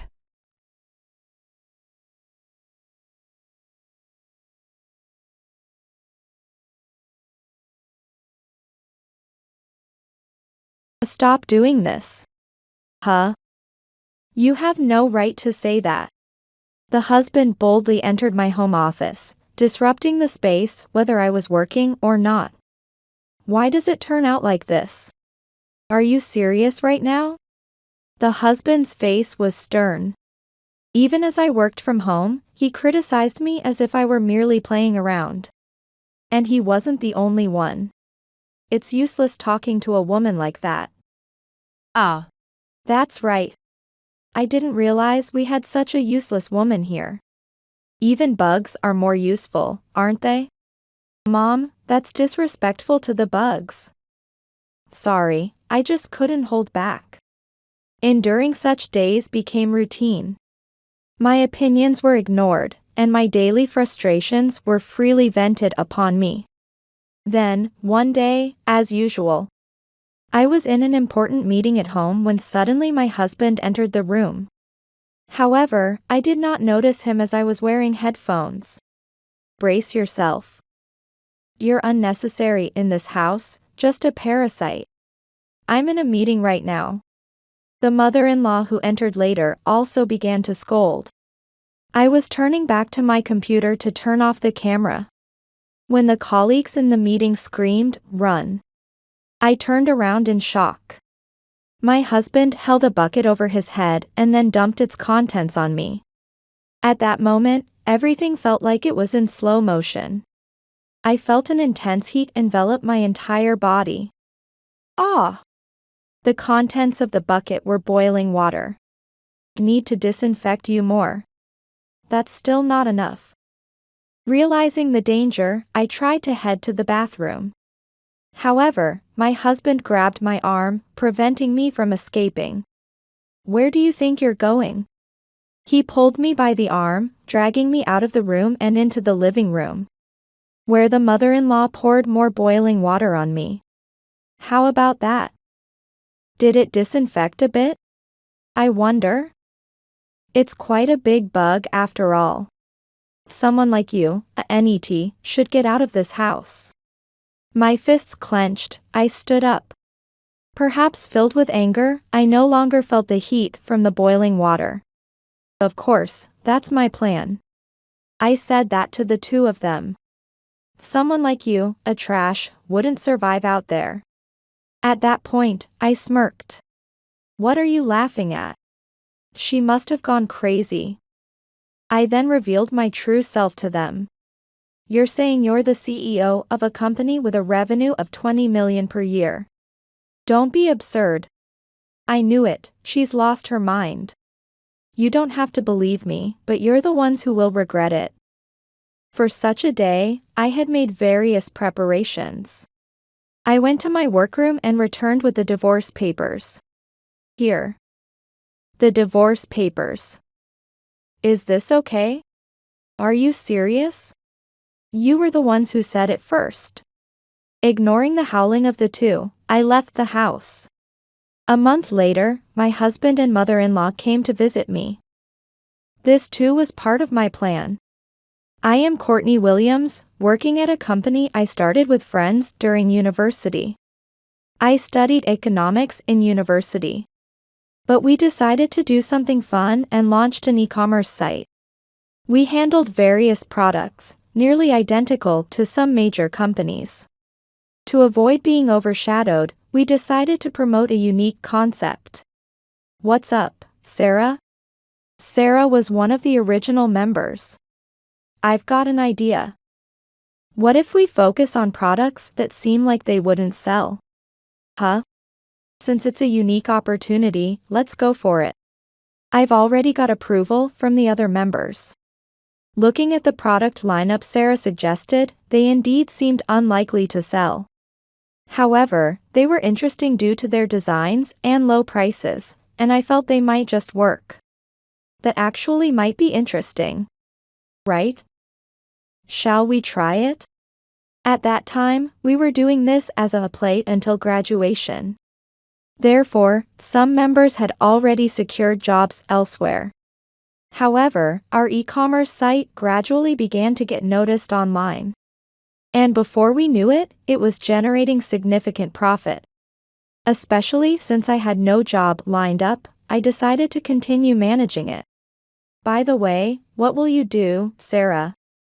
I'll help you, Courtney. I don't have anything else I want to do. Then let's work hard together. There's something else I want to ask you. I was surprised by her request. No way, I can't do that. Maybe you would be better? Everyone else thinks it's a good idea too. You've decided this without me again. Sorry. So, what do you think? I hesitated, but it was flattering that everyone was relying on me. All right. But in return, I'll need you to work harder than ever as my right-hand woman. My parents gave their permission without any objections.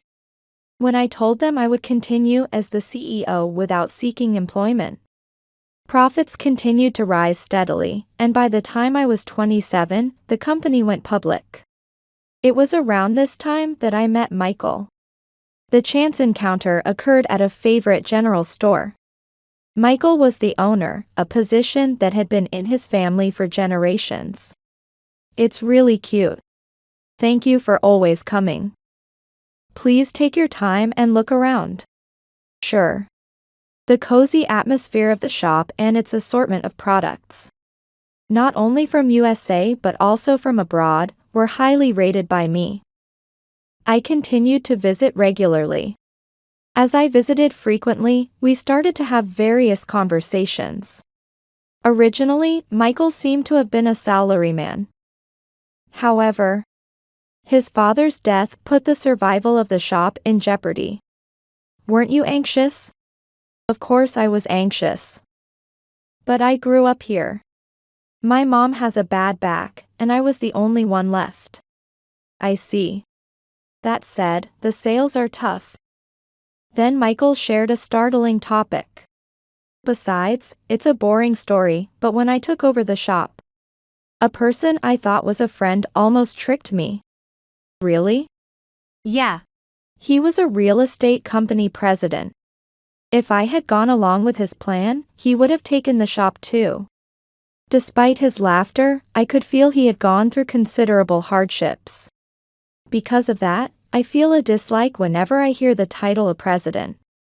Courtney thought, I'm a president too, but maybe it's better not to say that. By the way, what kind of work do you do, Courtney? I guess I'm an engineer? Wow, that's impressive. It wasn't completely a lie. In fact, when we were setting up the site, I had helped out friends and had some knowledge. There was no turning back now. I continued visiting the shop and bought various products to help out a little. About 6 months after I started visiting the shop, as usual, I went to the shop and Michael invited me out to play. Given all the conversations we had had, our relationship was good. I couldn't immediately agree to go. It wasn't that I disliked the idea. I understood that Michael was serious and cared for his mother. Is it no good? Seeing his slightly lonely face, I agreed to go. I wasn't sure why I acted that way at the time. After several dates, Michael confessed his feelings to me. It was then that I truly realized that I liked Michael. 6 months later, he proposed, and we headed to meet for a marriage introduction. I'm still nervous, though. It's okay. My mom is kind too. I hope she accepts me properly. While we were talking about this, we arrived at his family home. Welcome. You must be Courtney, the one Michael has been talking about. Yes, that's me. The conversation progressed pleasantly from there. So, Courtney, what do you think about living together? Living together? I don't particularly dislike the idea. Courtney thought, maybe that's something that could happen eventually. Good. I'm glad.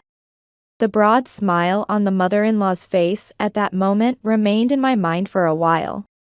I didn't understand it at all, the devilish side hidden behind her smile. It was just 1 week after we registered our marriage. By the way, what about the house we're going to live in? That's already decided. Huh? I hadn't heard anything about it. I didn't remember having such a conversation before. Let's go for now. Wait a minute. Where Michael had taken me was to the in-laws' house I had just visited recently. Could it be here? From today, we'll be living here. Remember, my mom mentioned it last time? I couldn't believe how foolish I had been. The question from the mother-in-law wasn't about eventually. It was about now. I couldn't just say no at this point. I had to bury deep inside the desire to enjoy a newlywed life just between the two of us. I optimistically thought it would be okay, since the mother-in-law seemed kind the one time we had spoken. I look forward to living with you from today. Likewise, please treat me well. Just one thing to remember. Don't forget that you are now a daughter-in-law in this house. Yes. The next day, the moving truck arrived, and I was allowed to use an empty room as my office. The change started to manifest about a week later. Courtney, do you remember what I told you? That you have become a daughter-in-law in this house. I remember that. Starting today, you'll start working. Then the mother-in-law handed me a broom and dustpan. I'm sorry. I have work right now. Huh? This is more important than that. I was suddenly scolded. Moreover, she kept watching me until I started cleaning. Michael was at the shop and not at home. I had no choice but to follow the mother-in-law's instructions. Have you never cleaned before, Courtney? I have. Then move more briskly. It was as if she had become a completely different person, ordering me around. And this was just the beginning, she would soon start asking for money. The mother-in-law had been a housewife and was not currently working. Remember, this is also part of a wife's duties. Courtney thought, that's not true at all. But I couldn't say that outright. I understood that much. After that, she did whatever she wanted. While I was out, she would eat the food from the fridge. And even order expensive seafood for delivery, making me pay for it. Of course, I couldn't eat any of it. I need to talk to you about something. Sure. Tell me anything. It's about your mother. I could instantly see Michael's face cloud over. What about Mom? How should I put this? She's been quite harsh towards me. I tried to put it as mildly as possible. I see. What exactly has she been doing? I explained everything that had happened so far. As I spoke, he nodded along, so I hoped he would finally take notice and say something. However, that night, it happened during a meal with the three of us. Courtney, you went and tattled to Michael, didn't you? I looked at Michael. He didn't seem to care at all about what I said and continued eating. You really shouldn't meddle. That was. I silently pleaded with Michael to say something. Michael put down his chopsticks and sighed quietly. It seems there's a misunderstanding. So I'll clarify, dealing with my parents is also part of a wife's duties. It was the opposite of what I had hoped he would say. Michael is right. You should just work for us. We don't need your opinions. That's a bit too much. Respecting your parents is basic. If you can't even manage that, what are you good for? It was clear that they were not understanding me at all. I hadn't married this man for this kind of life. After that, Michael finished his meal and returned to his room. Left alone with the mother-in-law, I had no way to fight back. If this happens again, you'll skip meals. I chose not to respond. But that only seemed to fuel her more. Are you listening? Looking down, she splashed water on me. When I raised my head, the mother-in-law was just smirking. I stood up to return to my office, but she stopped me. There's still cleaning up to do, right? That's your job. Biting my lip, I returned and began clearing the dishes. We're not monsters. As long as you do what you're told, that's enough. Courtney thought, what are you talking about? You're practically a monster already. Do you have something you want to say? No, nothing. After finishing the chores, I headed to my office. It was the only place in the house where I could be alone and undisturbed. I needed to think about what to do next. I couldn't continue being used like this in this house. I thought about consulting my parents. But the memory of their happy faces when I told them I was getting married came back to me. Courtney thought, I can't upset them. It had been only 6 months since the marriage. If I just did what was asked, there wouldn't be any complaints. I had to gather my resolve. I could bring up divorce when the time was right. That was my plan. You seem motivated today. It seems I had misunderstood before. From now on, I'll work hard for this household. That's the right attitude. When I nearly perfected the household chores, strangely enough, the usually complaining mother-in-law began treating me kindly. Eventually, we even started going out together. Courtney thought, maybe I should have been doing this from the start. From then on, I could live peacefully, except for Michael. Michael seemed displeased that I was getting along with his mother. I hadn't realized it before, but Michael was quite a mama's boy. That's when Michael decided to separate me from his mother. Sorry, but I need you to mind the store starting tomorrow. Mind the store? But I work from home too. It's not like it's a big deal. Besides, you can bring your computer with you, right? What will you be doing in the meantime? Huh? Isn't that obvious? I'm taking a day off. I couldn't help but sigh. You'll do it, right? Honestly, I liked the shop itself. Thinking positively, if I could work in that atmosphere, it might be okay. Okay, but I can't do it every day. All right. Since Thursday is the closed day, I'll need you from Monday to Wednesday. I agreed to that and started tending the shop. However, customers hardly ever came. There were days when not a single person would visit from morning till evening. So, I decided to try listing our products on an online shop and promoted it using social media. Gradually, our sales began to increase. It looks like sales have been going up recently. That's right. It must be because of my good taste, huh? Maybe so. Most of the products in the store were selected by Michael. I acknowledge that much. However, products don't sell just because they're stocked. In reality, it's fair to say it improved because of my efforts. I deliberately hid that fact, thinking it wouldn't be recognized anyway. Then, a misunderstanding Michael began to go even further off the rails. Hey, what's with that? Oh, this?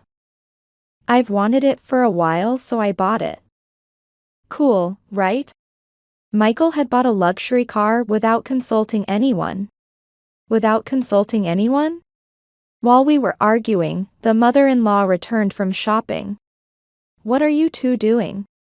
Michael bought a car on his own, using almost all of our earnings. At that time, my relationship with the mother-in-law was good, so she took my side smoothly. What are you doing? We don't need something like this. Michael ended up being lectured by his mother. Apparently, he couldn't stand up to her and could only make excuses. Don't nag. Hiding it would only delay the inevitable. It would come out sooner or later. Damn it. To be honest, including my income, we weren't short on money. But continuing this way would surely ruin us. I wanted to avoid affecting not only Michael but also the mother-in-law. So, I thought if there was no money available, that would solve it. I reduced the stock in the online shop, and the plan succeeded. Since I was also in charge of managing the sales data, Michael only knew the sales figures I reported. So, how are the sales this month? It seemed Michael hadn't learned his lesson yet. They're about this much for this month. That little? Isn't that a bit low? That's the challenging part of business, isn't it? Well, I suppose. Months went by as I adjusted the reported earnings. Then one night, Michael made a shocking accusation. You've been fudging the store's sales, haven't you? What? I'm not doing anything like that. It's strange that sales would suddenly drop every month. Are you embezzling? Do you have any proof? It started when you began managing the shop. That's when sales started falling. That doesn't mean I'm skimming money, does it? Are you arguing again? She's been fiddling with the sales and putting it in her own pocket. Courtney. I haven't done anything like that. The argument continued with neither side backing down. The day ended with the mother-in-law's intervention. But 2 days later, the situation took an unexpected turn. It turns out you were taking the shop's money after all. This topic again? I told you I didn't do it. Then what is this? Michael was holding an envelope. It appeared to contain several $1,000s. This was found in your office. You were hiding it, but too bad, now everyone knows, right? Mom? With this much evidence, it seems we have to accept it as true. Wait, please. I didn't do anything. Believe me. Stop embarrassing yourself. Just admit your guilt. Courtney thought, I've been framed. I hadn't expected him to stoop to this. Looking at the mother-in-law, she seemed completely convinced by Michael. It's a shame. I thought we had finally become close. Mother-in-law. I really didn't. Enough already. At that moment, I felt everything we had built up crumbling down. A hellish time was starting again. Forbidden from going to the shop, I was as if confined at home, forced to take care of the household. Not only was I expected to handle all the housework, but I was also increasingly being woken up in the middle of the night to run errands to the convenience store. Hey! What's with this awful meal? Are you joking? Normally, the mother-in-law would intervene in such situations, but now she ignored it all. Don't be too harsh on her. But she needs to understand her place, right? Courtney. Yes. Then the mother-in-law threw the meal I had prepared into the nearby trash can. What are you doing? It tasted bad. So, make it again. Right now? Of course. What you did was like stealing. This punishment is nothing compared to that. Maybe we should eat out instead of risking another bad meal? That sounds good. So that's settled. Finish up here. The two of them left to eat out, leaving me alone at home. I realized that living with these people was impossible. I quickly finished cleaning up and secluded myself in my room. I had contributed to the shop's sales, so I decided to shut down the online shop. This would surely impact them later. In reality, the sales were virtually non-existent even before I started managing the shop. By the time they realized this, I would no longer be in this house. I also cleverly used my shopping trips to obtain a divorce form, planning to present it at the best moment. It happened while I was working as usual. Michael barged into the room, rummaging through shelves and drawers, suspecting I was hiding money somewhere. Stop this already. Huh? You have no right to say that. Why does it have to be like this? Are you serious?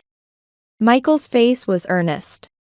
Perhaps because it was his own lie, he couldn't back down halfway. Even though I was working from home, he accused me of just playing around. And it wasn't just Michael. It's useless talking to a woman like that. Yeah. That's right. To think we have such a useless woman here. Even bugs are more useful, aren't they? Mom, that's an insult to bugs. Sorry, I just couldn't hold back. Enduring such days was my daily life. Even if I voiced my opinions, they were ignored, and they freely vented their frustrations on me. Then, one day, as I was conducting an important meeting at home, Michael suddenly entered the room. However, I didn't notice him because I was wearing headphones. Brace yourself. Someone like you isn't needed in this house. Just a parasite. I'm in a meeting right now. The mother-in-law who entered later also started berating me. I was about to turn off the camera to face my computer when the colleagues in the meeting yelled, "Run." Startled, I turned around. Michael was holding a bucket overhead, then suddenly threw its contents at me. In that moment, everything seemed to move in slow motion. Then, my whole body felt as if it were on fire. Ah. The bucket was filled with boiling water. Need to disinfect some more. That's still not enough. Realizing the danger, I tried to escape to the bathroom. However, my husband grabbed my arm and I couldn't get away. Where do you think you're going? He pulled me by the arm, dragging me out of the room and into the living room, where the mother-in-law then poured more boiling water on me. How about that? Did it disinfect a bit? I wonder. It's quite a big bug after all. Someone like you, a NET, should just leave this house. I clenched my fists and stood up. Perhaps filled with anger, I didn't even feel the heat from the boiling water. Of course, that's my intention. I told them both off. Someone like you, a trash, won't be able to survive out there. At that point, I smirked. What are you laughing at? She must have gone crazy. I then revealed my true self to them.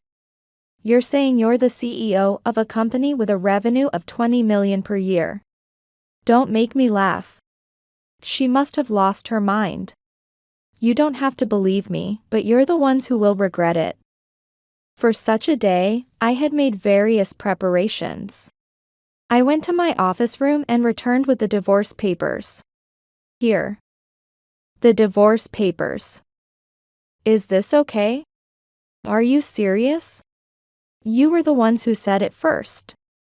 Ignoring the howling of the two, I left the house. My destination was my parents' home. I paused at the doorstep, reluctant to enter in such a manner. Then, I heard a voice from behind.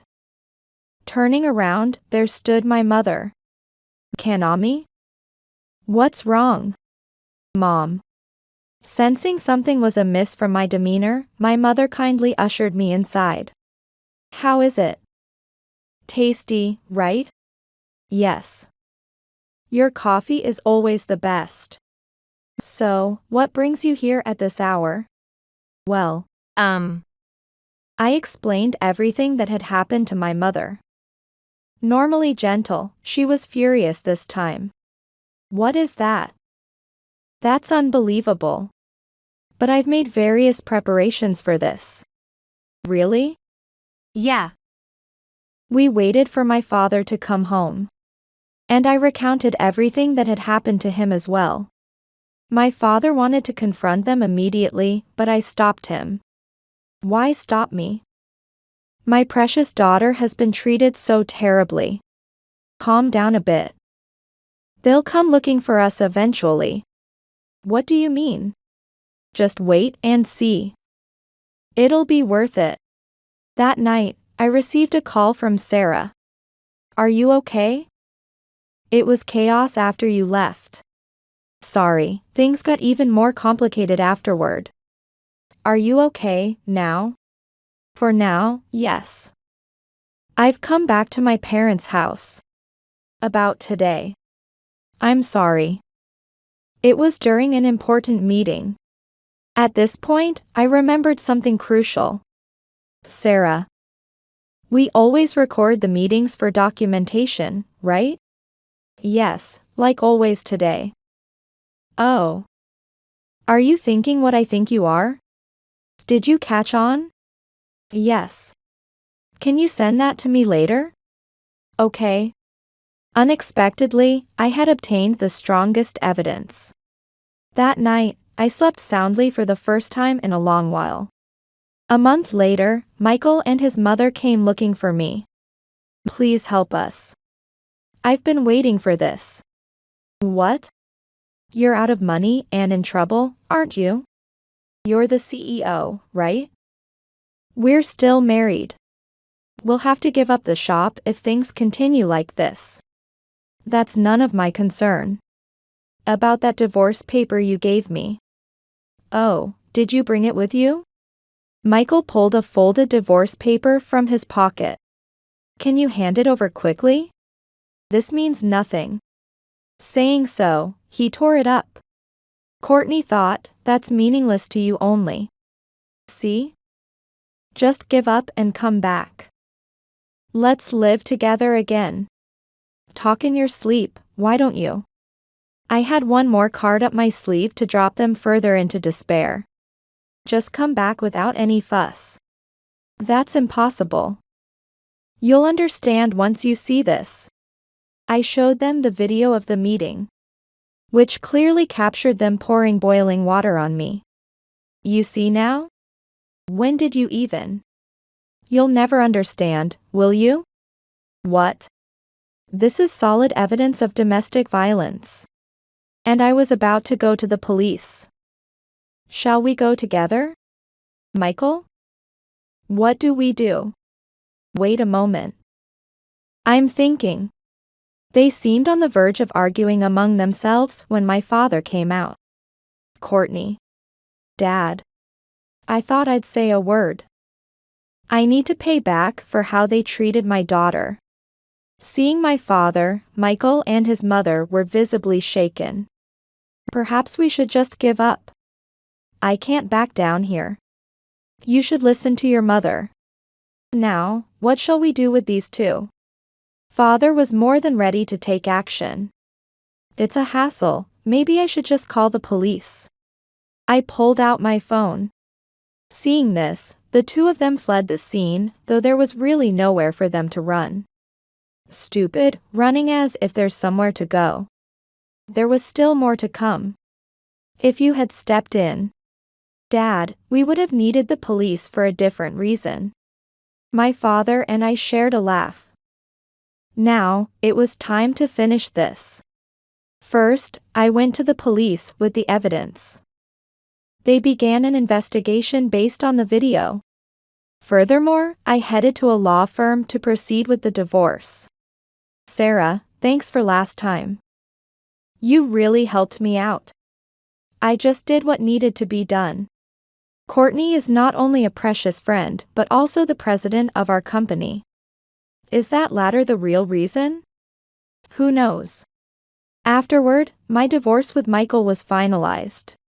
While he wasn't arrested for domestic violence, he faced a fine. Moreover, considering everything since our marriage, I decided to claim alimony. For Michael, being brought down by his beloved money seemed most fitting. Then, I went to a certain place. Long time no see. Courtney. What are you doing here? You put this shop up for sale, right? Because you couldn't pay the alimony and had debts, huh? Where did you hear that? I had a lawyer investigate Michael. It turned out he had been borrowing regularly to cover living expenses. Moreover, his mother apparently did not know about this. This shop isn't yours anymore. What do you mean? Forgot who I really am? No way, it's you. Exactly. From today, this shop is mine. I'll make good use of it, so why don't you hurry back to your mom? You. She'll probably comfort you, right? Leaving a crumbling Michael behind, I left the scene.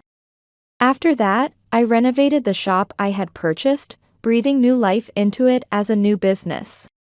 Of course, the sales are doing well. We're still growing and will continue to do so.